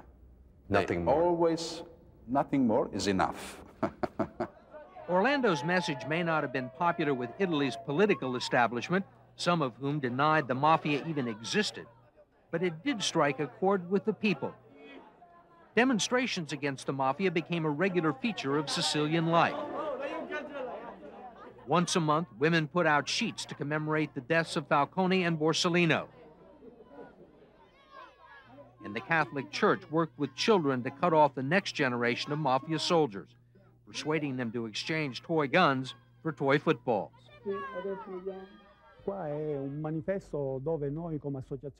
Wanted posters lined the streets to show the government's commitment to wiping out the mafia. Defending Salvatore Rina, the man who was arrested 2 days ago, the mafia's boss of bosses, who looked like this 20 years ago before he went into hiding. Until 2 days ago, no one had the slightest idea where he was. He has been a fugitive for 20 years. Yep. You suspect, or law enforcement suspects, that he still runs the Sicilian Mafia? Yeah. You have no idea where he is? No. What he looks like? No. What name he's using? No. Whether he's got a passport? No. Such a wanted man on such a small island? Seems like at some point... I don't think it's necessarily in such a small island. Maybe it's another island or another continent. Maybe he travels back and forth. Why not? He could be anywhere. Anywhere. A member of parliament, even. I don't think so. I think that this part is not so clever. Huh? Don't you think so? Wherever he was, the Italian police had no idea what he looked like after 20 years in hiding. So they asked the FBI in Washington to help them come up with a computer-generated image of what the boss of the Corleone family might look like today.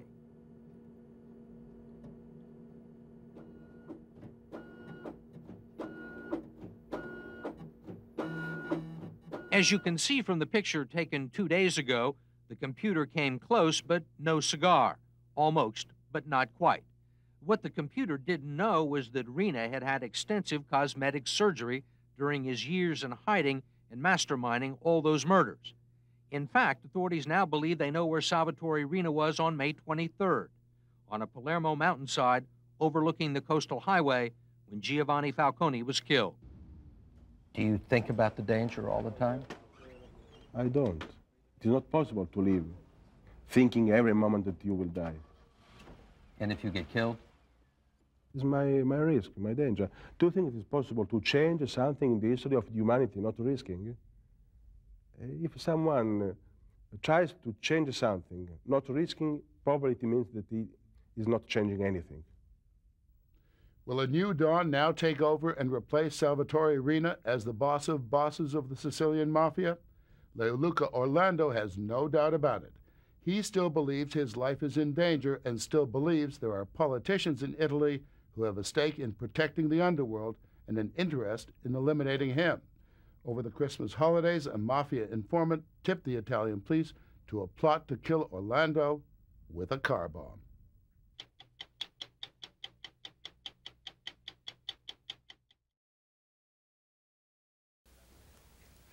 If you want to visit a courtroom like none you've ever seen and watch a courtroom drama like none you've ever witnessed, come with us to Palermo, Italy, where the Italians have built what can best be described as a circus maximus of justice. The trial going on there is the largest mass trial in history. It's aimed at breaking the back of organized crime in Italy. All the trappings, as you will see, are necessary in a country where organized crime is so entrenched and the authorities are so determined to eradicate it. But with the flair that Italians bring to everything, the courtroom sometimes takes on the look of La Scala, and the judges, lawyers, witnesses, informers, and accused sometimes look like they were playing parts in a Fellini movie. In this huge room, built inside Palermo's prison complex and connected to the rest of the jail by secure underground passages, nearly 500 defendants are on trial, charged after a 6-year investigation of the Sicilian Mafia. Given what the room was to be used for, the specifications were clear. It had to have cages for the defendants. It had to have seats for their lawyers and the lawyers of the state. It had to have appropriate places for judge and jury. Getting a jury wasn't simple. The eligible citizens of Sicily were well aware of who was going to be on trial. Important persons charged with operating a ruthless criminal empire, believed to have long memories of who had helped and who had hurt them. Understandably, many prospective jurors wanted to pass on the honor. They showed up frail and ill. But the minimum of jurors and alternates finally put on their sashes of office.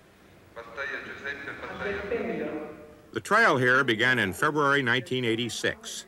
It will be at least February of some later year before it ends. And building the courtroom was the easiest part.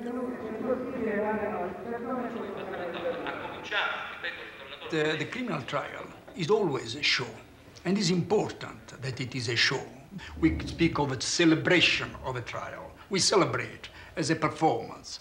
So there are these... Giuseppe Di Gennaro is a senior Italian jurist, at the moment on detached service with the United Nations. The public at large. But if that is a good show or a bad show, it depends on the way in which the trial is conducted. And I think that has to be a very good show, and has to convince the public that on that particular occasion, justice is made, and that justice is prevailing. Then I like this kind of show. I have no problem for this. There was another mass trial, a show too, in the judge's words, in Naples last year. A trial designed to break up the Camorra, the Neapolitan version of the Mafia. The Naples courtroom was slightly smaller, but also built like a fortress, with defendants by the hundred and super security. If the trial is a show and the people in it are actors, this is a role the defendants welcome, says Franco Ferrarati, an Italian sociologist. Whenever you have a mass of criminals together, you have a kind of a criminal climate created, so to speak. It's a strength they are showing. Look how many we are. Look, we are outnumbering all of you honest people, you know, watching us on your television, your quiet, nice living room. Here we are, you know, and their faces, my goodness, terrible. No, I don't go for that kind of circus justice. The investigation into the Naples defendants had gone on for years. Much of the evidence came from informants, from the pentiti. That's Italian for those who repent. Plural pentiti, singular pentito. In American, informants, squealers, stool pigeons. The Italian prosecutors, who are judges too, say they couldn't assemble this kind of production without the informants. Sure, the judges say, some of the pentiti are working out a grudge. Sure, some of them are interested mainly in cutting their own prison terms, but their stories are the only way to bring down the entrenched families of organized crime. Abbiamo sospeso, avvocato, abbiamo sospeso.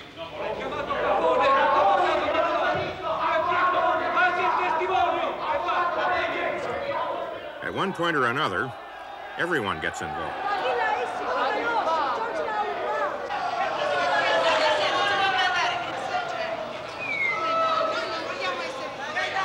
Tutto quello che ho sentito pesa per male, quello che non ho sentito risulta la verità. Più di questo non ho.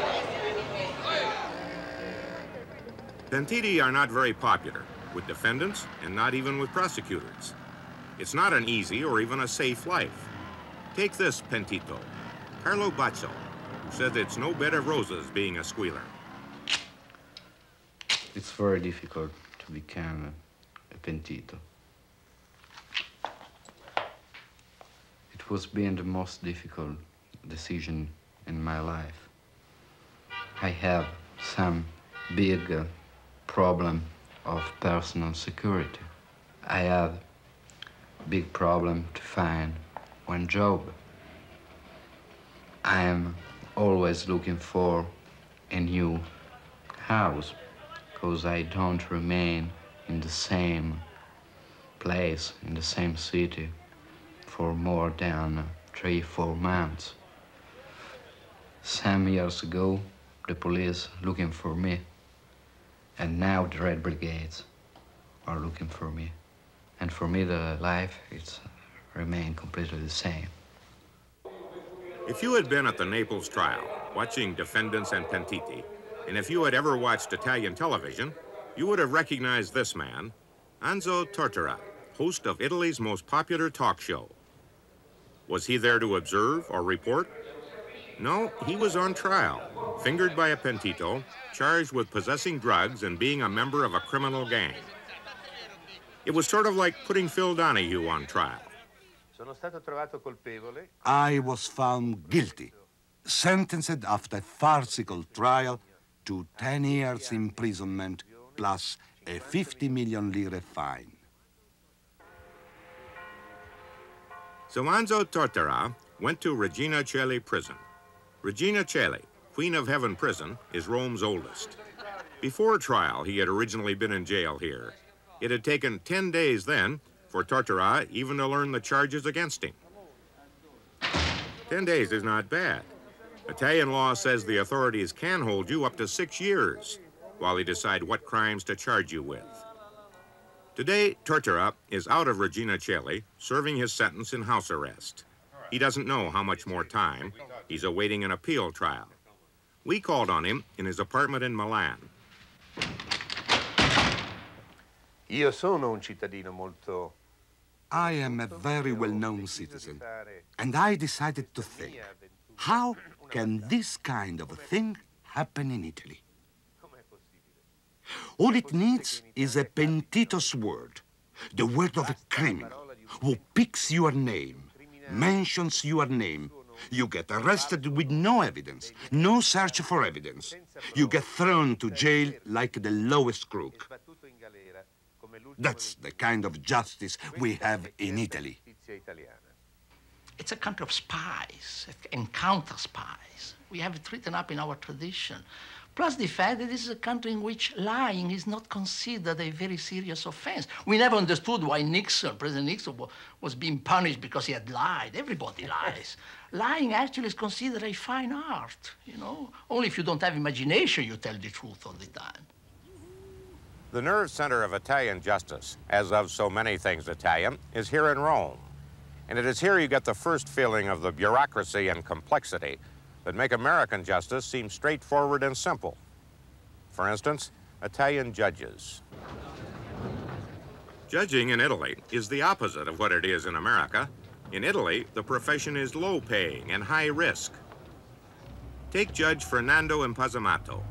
He lives his daily life, official and personal, in armor-plated cars, accompanied by guards with drawn guns. There's reason. He has investigated some of Italy's most sensitive cases: the assassination attempt on the Pope, organized crime, left-wing terrorism. He's had death threats, and 20 Italian judges have been murdered in recent years. And Judge Impazamato's own brother was killed by the Mafia. The ponderous framework of Italian justice begins here in one of the lowest courts, and the difficulty of getting anything done is complicated by antique mechanics. Maurizio Lupoi, a successful private attorney, says that's a major handicap. We do not have the technical help that you have in your system. For instance, what a witness says is put down not in shorthand, but in longhand by a clerk, under dictation by the judge. That slows the trial very much, of course. The very system of the interrogation, since we do not have an adversary system, is led by the judge, by the court, not by the attorneys. They have to put the question to the judge. The judge decides whether the question is admissible, and if so, he questions the witness or the accused, again using his own words, not those that the attorney had used. That again slows the trial very much. These young criminals were sentenced for possessing and selling hard drugs. They'll spend about 5 years behind bars. Assuming you eventually get out of Queen of Heaven prison and get a trial and a verdict and a sentence, your judge has several choices. One is house arrest. We don't have that in America. Or he can send you to a Mediterranean island. It's rocky, but it's not a tropical hellhole like Devil's Island. The Italian island prison has a reasonably nice setting. Most cells should have quite a decent view. And nobody said justice requires you to starve to death. Inmates here plan and prepare their own meals. Nobody proposes an ultimate Italian punishment, silence. There's no solitary confinement at mealtime.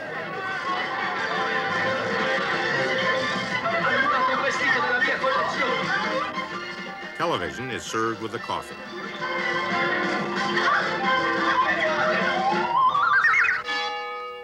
A third choice, the judge can banish you. This means you're sent to live in a remote community, far from the scene of your crime and the society of your fellow criminals. It's not jail, but it's not home either. It may be better than home. Bruno's only daily duty is to check with the local police sergeant. Does such banishment, the massive circus trials, the unique forms of imprisonment, make for a better system of justice? Of course not. Of course not. Surely not in this country. But some progress. That I doubt. Meanwhile, back in the courtroom,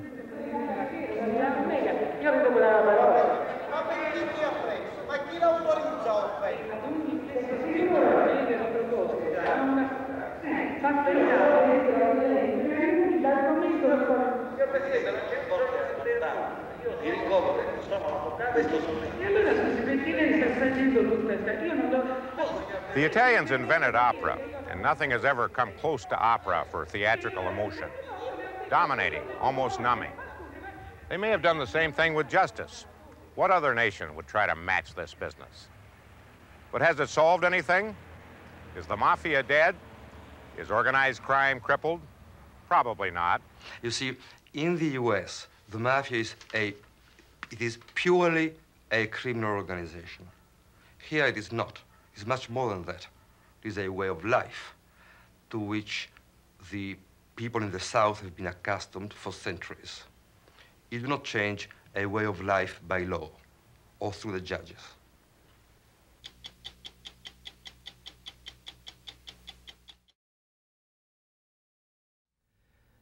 Among the mobsters Arlene Brickman helped put away were Bobby the Fish Fischetti, Sammy Feets Fagliano, and Anthony Scappi Scarpati.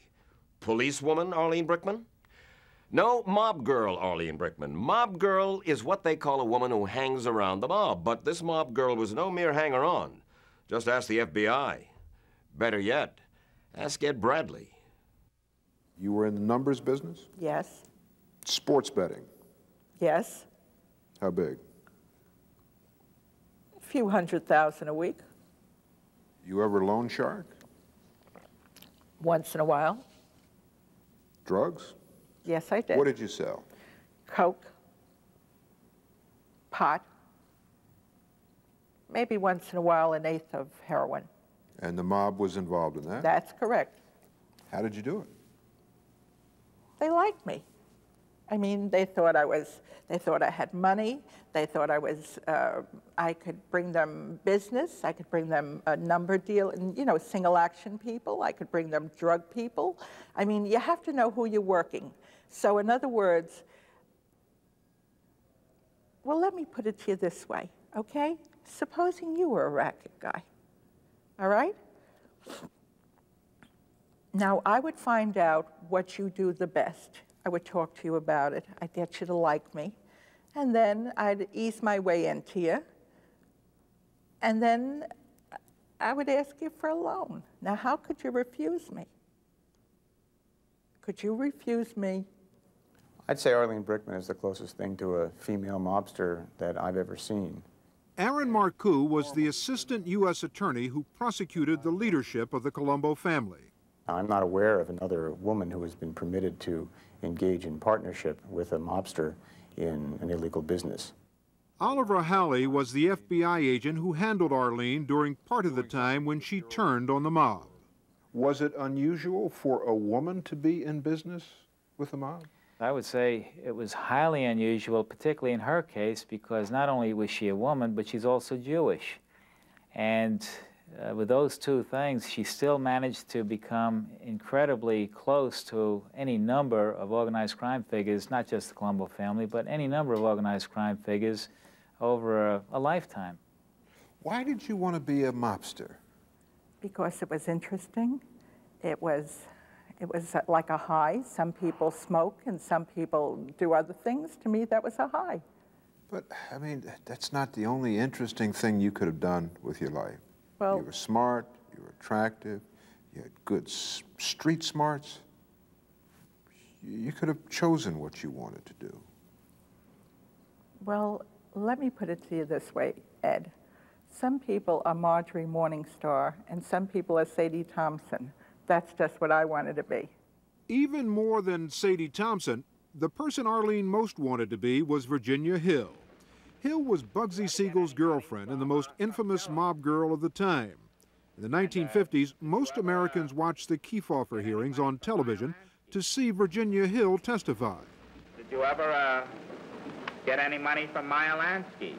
I never got money from any of those fellas. None of those fellas? None of those fellas. I love Virginia Hill. I thought she was the most unbelievable woman alive. I thought she knew how to dress. She knew how to control men. She knew how to infiltrate everything. I mean, she was in control of the mob fellas, and I thought she was unbelievable. She knew exactly what she was doing. She came out a winner. She didn't die a winner, but she came out a winner. What was it that you saw in her that you wanted? She was attractive, she was ambitious, and she loved money. I liked all of those things. You were attractive? In my day, I sure was. You were ambitious? I sure was. You liked money? Oh boy, I really liked money, Ed. You liked the lifestyle? I still like money. There's no other way for me to put this, but you had to sleep with a lot of these guys. Well, how do you get money if you don't sleep with them? But Arlene says sleeping with them wasn't exactly romantic. First of all, these type of men think only one thing. They think about making money. They think about what they're going to do the next day. They think about who's going to get killed, who isn't going to get killed. And so when you go to bed with a wise guy, what you're doing is you're going in and you're going out, and then you're listening to what they got to say the whole rest of the evening. Wise guys aren't the best sex, they're not performers. And there was another problem. You got the Jesus Christ is facing you, the saint is next to you, and they got a shotgun over here, or maybe they got a gun in the bed. I mean, listen, let me explain you something, Ed. It's very hard to have sex or do anything while Jesus Christ is watching you, you know? So, I mean, what could I say? I turned it around. She claims to have slept with countless mobsters, including Joe Colombo himself. You have any reason to doubt those stories that she tells? None whatsoever. When did you first think that this was the kind of life that you wanted to lead? I grew up with the mob. I grew up on Madison Street, Monroe Street, and where do all these fellas originate from? But from the Lower East Side. And my father always dealt with you know, he was in the automobile business. He would drive, you know, racket guys up to the mountains. Then he went into the Rolls-Royce business. And while he was in all this, he was doing a little hoochie-coochie with other people. Hoochie-coochie? Well, I call it hoochie-coochie because it's extracurriculum. You know, like doing favors for people that he were connected. Well, what kind of favors? Like the story, you know, with when Meyer Lansky needed the money taken to Florida. How much? Well, it was close to $500,000. Close to $500,000? Right. All cash. And where did that money go? It went down to Florida. In one of your father's cars? In one of the limos. Apparently, this kind of life ran in the family. My grandmother was in the undertaking business, and she had a bookmaking concession downstairs underneath her parlor, you know, her undertaking parlor. And you were betting downstairs and burying them upstairs. They used to hide the money in the caskets. I mean, they would bring the money from the day's take, and they would put it in a casket. And that's where the money stayed. But now that world with your grandmother, the people who came there, and your father, the people who came there, they were Jewish gangsters. Yes. Why didn't you stay in that world? Well, Italian racket guys, excuse me, that's how I call them, Italian wise guys are much more interesting than Jewish wise guys. They dress better, they look better, and they give you more money. You trusted them? Yes, I did. I really did. Did you ever live to regret that trust? Yes, I did. I had a very bad experience with them. And I really thought I was part of the mob. I was carrying different things for different men that I was going with. And I really thought that I was part of the mob. You know, I was accepted.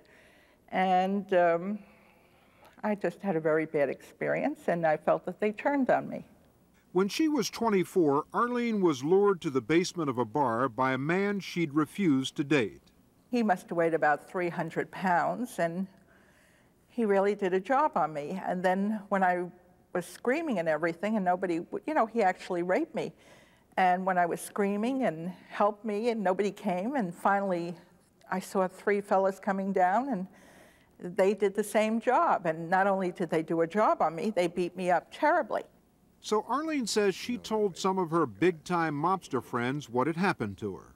I had a lot of mob guys that I really thought cared about me, cared about the way I felt, and I really thought that they would do something for me. But I was just a Jew. And they did nothing. That's it, nothing. What lesson did you learn from that? I just learned in the back of my mind that someday I was going to get even with them. But it was years later before she got the chance. It came when a loan shark threatened her daughter. I couldn't pay them, and here they were knocking at my door, and they were going to rape my daughter. And when I heard that, I said to myself in my own mind, screw you, I'm going to get back at all of you one day.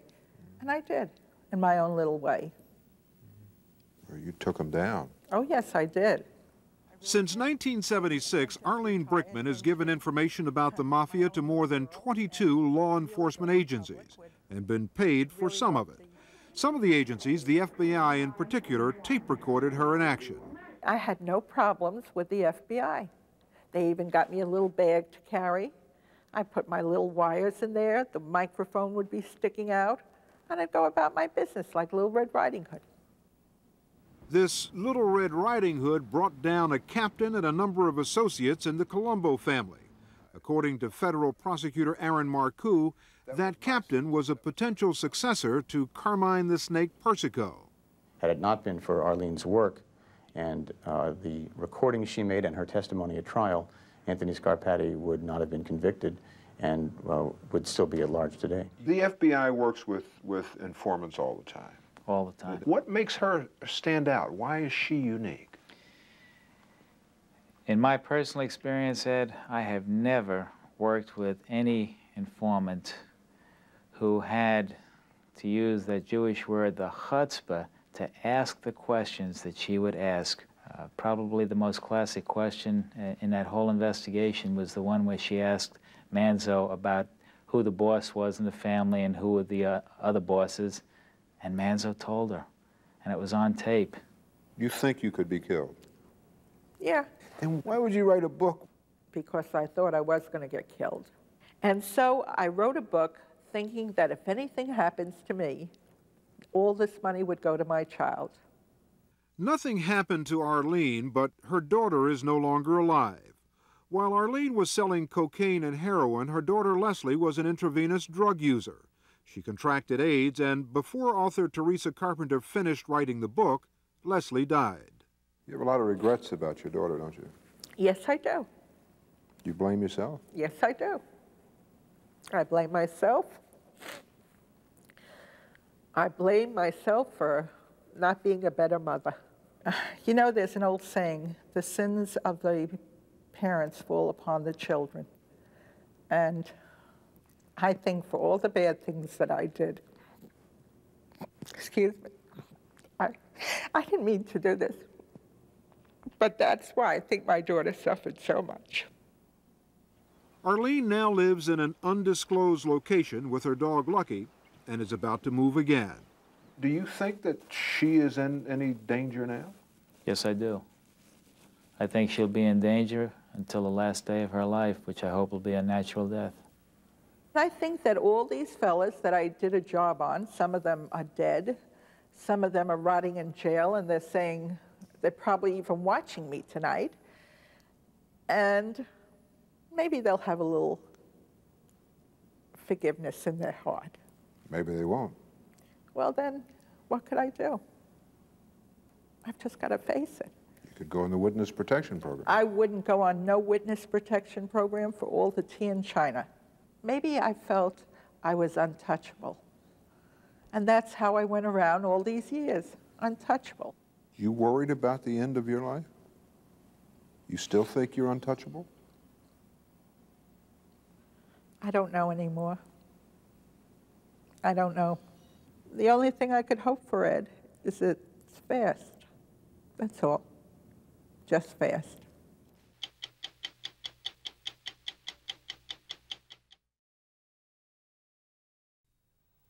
There are few men alive today with the underworld credentials of John Martirano, and even fewer who are out of prison and walking the streets. For more than a decade, Martirano was the chief executioner for Boston's Winter Hill Gang, a loose confederation of Irish and Italian-American gangsters run by James Whitey Bulger. Martirano, a former Catholic altar boy and high school football star, became a cool and calculating killer. But he's perhaps best known as the government witness who helped expose a web of corruption and collusion involving the mob and the Boston office of the FBI. For years, he was one of the most feared men in Boston, and this is why. Did you keep count of how many people you killed? Never. Until in the end, I never realized there was that many. How many? A lot. Too many. Do you have a number? I confessed to 20 in court. Sure you remembered them all? I hope so. Martirano had to remember them all. It was part of a deal he cut with the federal government that put him back on the streets of Boston after only 12 years in prison, a little more than 7 months served for each of the 20 people he killed, many of them fellow gangsters, and many of them at close range after looking into their eyes. Did you always kill people by shooting them? I think I stabbed one guy. But you like guns? Well, it's the easiest way, I think. Did you get any satisfaction out of the fact that people were afraid of you? No.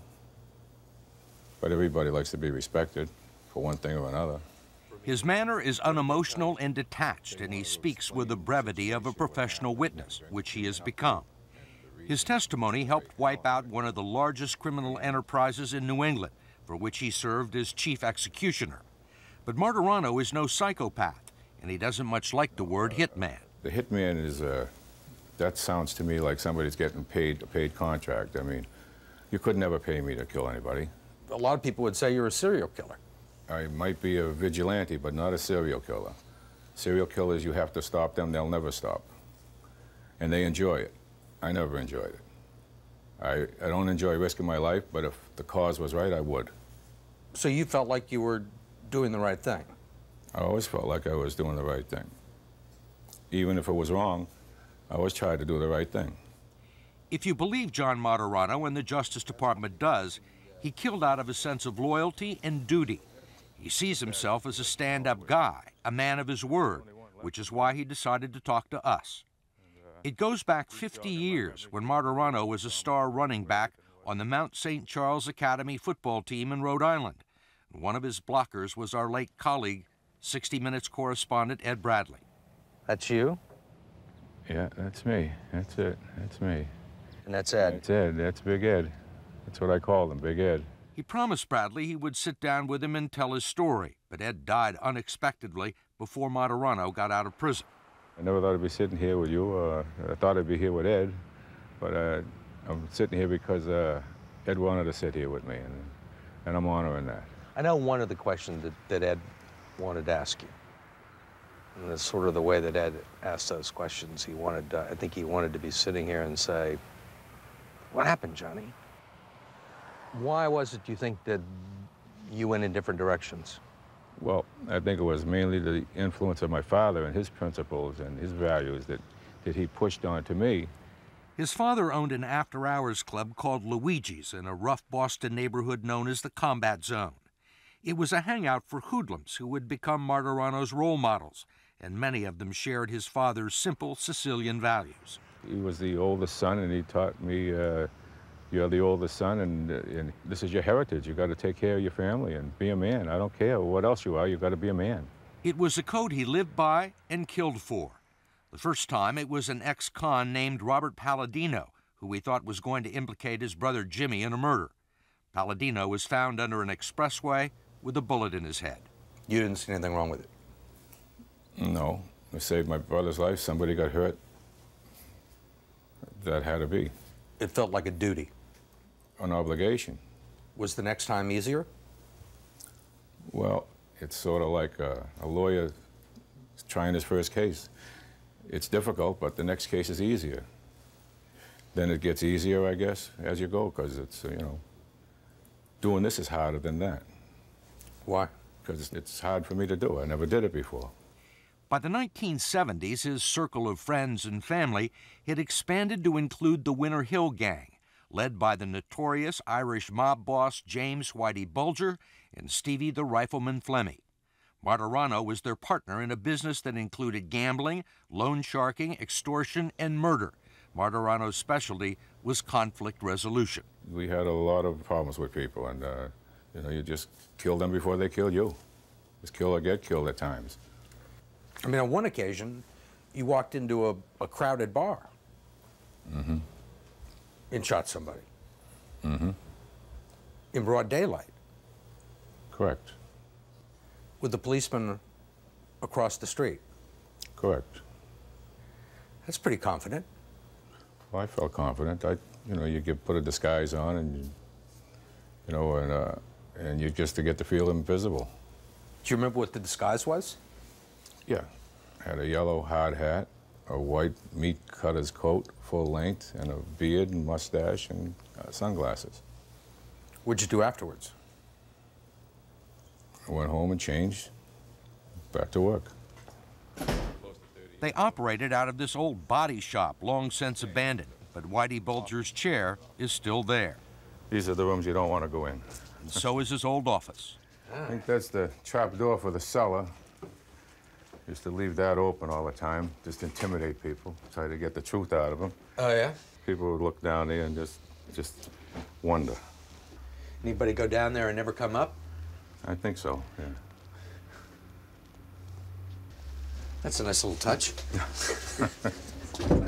By 1978, Martirano had already killed 18 people. And facing an indictment for fixing horse races, he fled to Florida, where he was living a quiet life under the name Richard O'Coin. He was only there a few years when Bulger and Flemmi called, asking him to carry out a murder that made headlines across the country: the assassination of a wealthy corporate executive in the parking lot of the exclusive Southern Hills Country Club in Tulsa. The victim was Roger Wheeler, the CEO of Telex Corporation and owner of World Highlight, a profitable sports betting business that Bulger was trying to muscle in on. Martirano says the logistical information to carry out the hit was provided by a former Boston FBI agent named Paul Rico. How did you manage to get into the Southern Hills Country Club to kill Mr. Wheeler? There was no gates. We could drive in. Waited for him to finish playing golf. I had an update when he was going to his tea time. You knew what he looked like? I had his description from Rico. How many times did you shoot him? Once. Did you shoot him between the eyes? Yeah, around there. Martirano says it wasn't the first or the last time he would get useful information from an FBI man. One of its top organized crime investigators in Boston, a corrupt agent named John Conley, helped them out for years. Martirano says it was Conley who told them that an associate of theirs named John Callahan was about to rat them out on the Wheeler murder. Callahan would become Martirano's 20th and final victim. Do you think that John Conley knew that you were going to kill Callahan? Sure. He said it. He said, we're all going to go to jail the rest of our life if this guy doesn't get killed. And this is an FBI agent telling you this? This is an FBI agent telling it to Whitey, telling me. Martirano has already told this story under oath and is expected to tell it again to a jury in Florida this spring when Conley goes on trial for complicity in that murder. The former FBI agent is already serving a 10-year sentence for obstructing justice. In the end, it was a Massachusetts State Police investigation that began to unravel the Winter Hill Gang. In 1995, Martirano, Flemmi, and Whitey Bulger were all indicted for racketeering. Bulger, who was tipped off by Conley about his impending arrest, went underground and is still a fugitive. And in a Boston courtroom, Martirano was about to learn something that would change his life forever. Oh, worst day of my life. He knew that Bulger and Flemmi had been getting information from the FBI, but he didn't know they had also been providing it. For decades, his partners were top-level FBI informants, snitching on the Italian mafia and on Martirano and other gang members. They had violated his code of loyalty, especially Whitey Bulger. I'll go along with a lot of things, but no Judas, no informant. I never informed or ratted on nobody. And if I could have killed him, I'd have killed him, but he wasn't there. And that's what I think he deserves. Martirano decided to strike back the only way he could, using words as his weapon. I gave him back what he gave everybody else. You became an informer? No, I became a government witness, not an informant or a rat.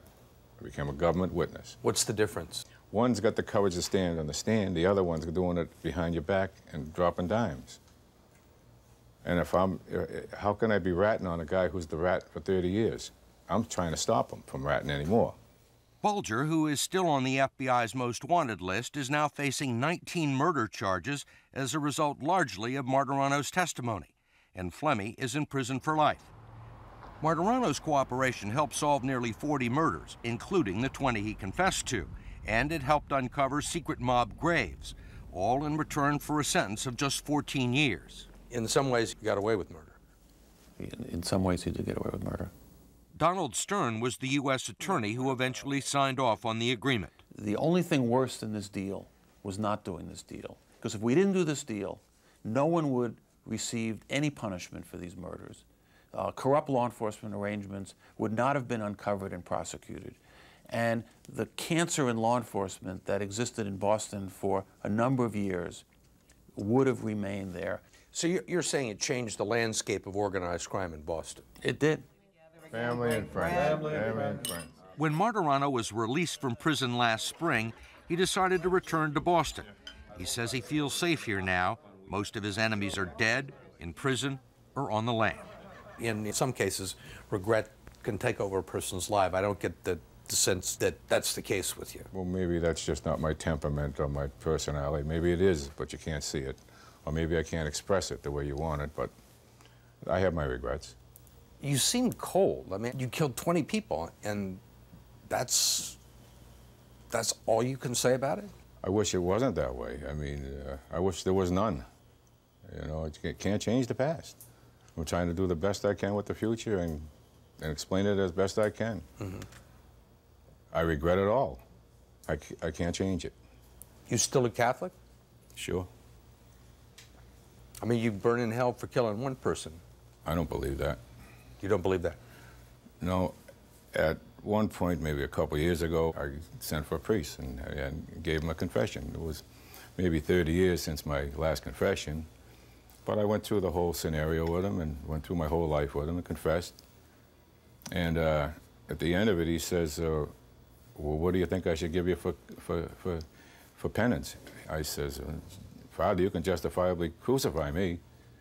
He laughed and says, nope, 10 Hail Marys, 10 Our Fathers, and don't do it again. So I'll listen to him. Anything that could get you to kill again? Not that I can think of. Not even Whitey Bulger? Well, there's a bounty on him.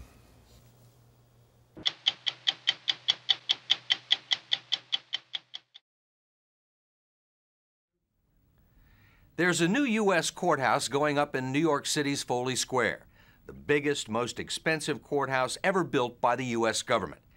In addition to providing office space for federal prosecutors engaged in fighting organized crime, there will be courtrooms and holding cells for the mobsters the feds haul in. And some of those mobsters are going to feel right at home. They may even feel a tinge of pride as they gaze at this federal palace of justice. After all, they helped build the place. By the time it's all finished sometime this spring, the Foley Square Courthouse and Office Tower will have cost taxpayers $1 billion or more. The private bathrooms and kitchenettes in the judges' chambers and the mahogany veneer paneling and custom lighting have raised a lot of eyebrows. But that's not what caught the attention of a couple of reporters for New York Newsday. Kevin Flynn and William Rashbaum, who passed the construction site every day on their way to work, began noticing that the names on the trucks and equipment looked awfully familiar. I started seeing trucks from companies that I knew were tied to organized crime. Working on the courthouse? Yeah, parked outside, loading and unloading, lined up, literally lined up to unload different kinds of materials. One of the first companies they noticed at work on the courthouse was A.J. Ross Logistics, a huge steel and construction supply company based in Keesby, New Jersey, until it went bust under questionable circumstances. According to corporate records, the company was founded and controlled by Thomas Petrizzo, who, according to court filings, is a capo or captain in the Colombo crime family, a charge he denies. We wanted to find Thomas Petrizzo and ask him how he ever managed to get a contract working on the new federal courthouse. But as it turns out, Mr. Petrizzo is presently indisposed, locked up in a federal jail to be exact, awaiting trial on murder conspiracy charges after more than a dozen members of the Colombo crime family got bumped off in a gang war. He's an absolute underworld character, a crook of the first order. His steel company is one of the contractors on the federal courthouse. That's correct. That amazes me also. Joe Coffey is a veteran investigator with the New York State Organized Crime Task Force. He can't understand how the General Services Administration, the federal agency in charge of building the courthouse, allowed a company like A.J. Ross to work on the project. I figured GSA, with the best investigative agency in the world at their disposal, the FBI, that they could have checked these people out before they hired them. But why do you think they didn't do it? My own opinion, incompetence. While the Justice Department certainly knew who Tommy Petrizzo was, the General Services Administration, the GSA, didn't. In fact, Ida Usted, the head of acquisition policy at the GSA, couldn't even tell us for sure if Tommy Petrizzo's company had even worked on the courthouse project. Can you tell me whether a company by the name of A.J. Ross was involved in building the courthouse? We have not been able to confirm that they indeed were involved. I want you to take a look at these pictures by a source, confidential source. That clearly shows an A.J. Ross truck right in front of the Foley Square courthouse sign. The billboard listing all of the contractors and subcontractors. It certainly looks like they were working on the project. Okay. And A.J. Ross wasn't the only Petrizzo-connected company at work on the courthouse. Raritan River Terminals provided storage space for construction materials. Same address. In addition to A.J. Ross, we were able to confirm that at least 3 other companies that did significant work on the new federal courthouse project have been identified in federal court documents as having some connection to organized crime. Ferreira Brothers Concrete, mob informants, and federal wiretaps have indicated that the company has made payments to La Cosa Nostra to make sure that it didn't have labor problems on past construction projects.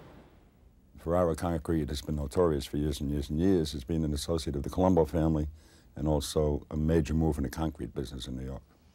Valente Industries, another concrete supplier to the courthouse, has been linked to the Gambino and DeCavalcante crime families in court testimony by government witness Sammy the Bull Gravano during the trial of mob boss John Gotti. In fact, while Valente's trucks were working on the Foley Square courthouse, a federal grand jury right across the street was investigating Lou and Carmine Valente for income tax evasion. And they've since been indicted.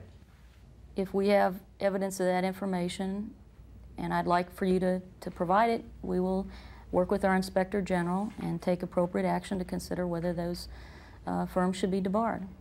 Northbury Concrete, currently being sued in federal court by the state of New York for bid rigging in connection with the Javits Convention Center in New York City and more than a dozen other projects. Identified in FBI wiretaps as being connected to the Lucchese crime family. If you have that information, we'd like to Most of this information is on the public record.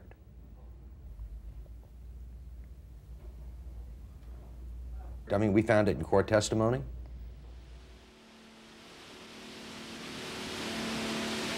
If the mob's involvement in the courthouse construction comes as a surprise to Ida Usted and the GSA, it certainly comes as no surprise to anyone who's been involved in either law enforcement or the construction industry. In fact, when we began reporting this story last spring, the most prominent graffiti left behind by the building trade said, "Free Gotti." It's a relationship that's existed for years. In some cases, the mobsters own the companies outright. In others, they simply extort bribes from contractors in exchange for allowing them to do business or for ensuring labor peace with mob-controlled unions. Former prosecutor Mike Cherkasky specialized in mob construction cases with the Manhattan District Attorney's Office. How much organized crime influence is there in the construction business in New York City today? Well, I had a witness named Vinny the Fish Cafaro, and talked to him before he testified against John Gotti, and he said, "Mike, you just don't understand. In the morning, we deliver your papers. The food that you eat is sold from the stores that we control. The place that you sleep is the stuff we constructed. When you die, we bury you, and we bury you in clothes that we manufactured." And it is an exaggeration. But if you look at the construction industry in New York, we've had prosecutions of the plumbers, we've had prosecutions of the painters, we've had prosecutors of drywall industry, we've had prosecutors of the cement industry. It goes on. And in the case of the new federal courthouse, it must have gone on right under the noses of the government's top mob busters. Where do the federal government's experts on organized crime work in New York City? The FBI. Which is where? Right across the street from the Foley Square Courthouse. No way the FBI, no way the U.S. Attorney's Office could have not seen this. No, they had to see it. They had to see it. So how is it that contractors that the federal government has spent millions and millions of dollars investigating ended up working for the federal government on the Foley Square project? Well, the federal government says it didn't hire them. The GSA says it hired 2 developers and told them, build us a building. And those developers went out and hired general contractors who hired subcontractors who hired subcontractors of their own, all with no questions asked by the GSA.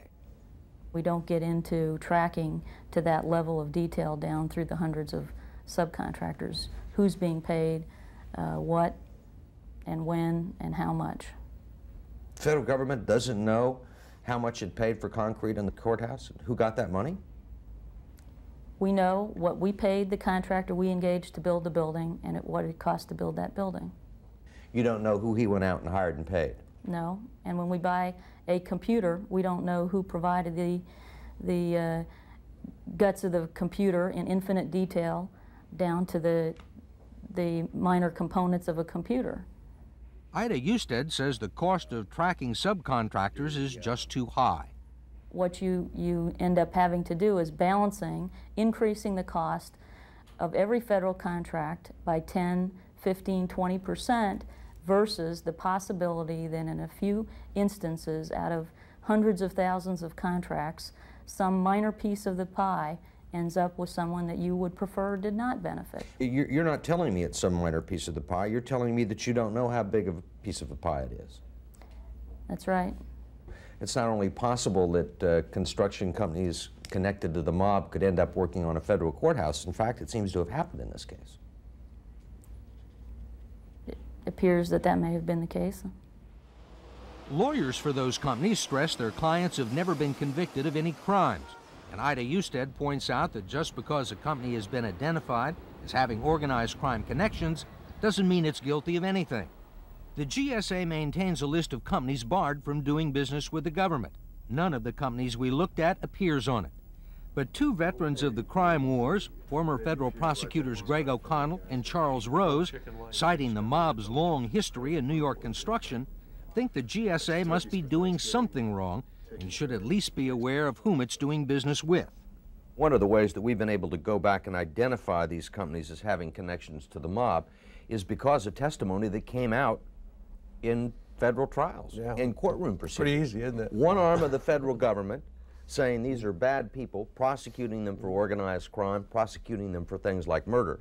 And on the other hand, you got another arm of the federal government that's handing out millions and millions of dollars in contracts. Not just prosecuting them for murder, but prosecuting them for rigging contracts in the construction industry or controlling the concrete industry.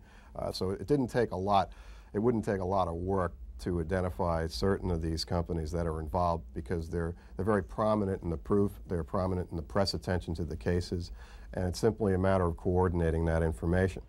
In fact, there is one government agency in New York City that's been doing it for years.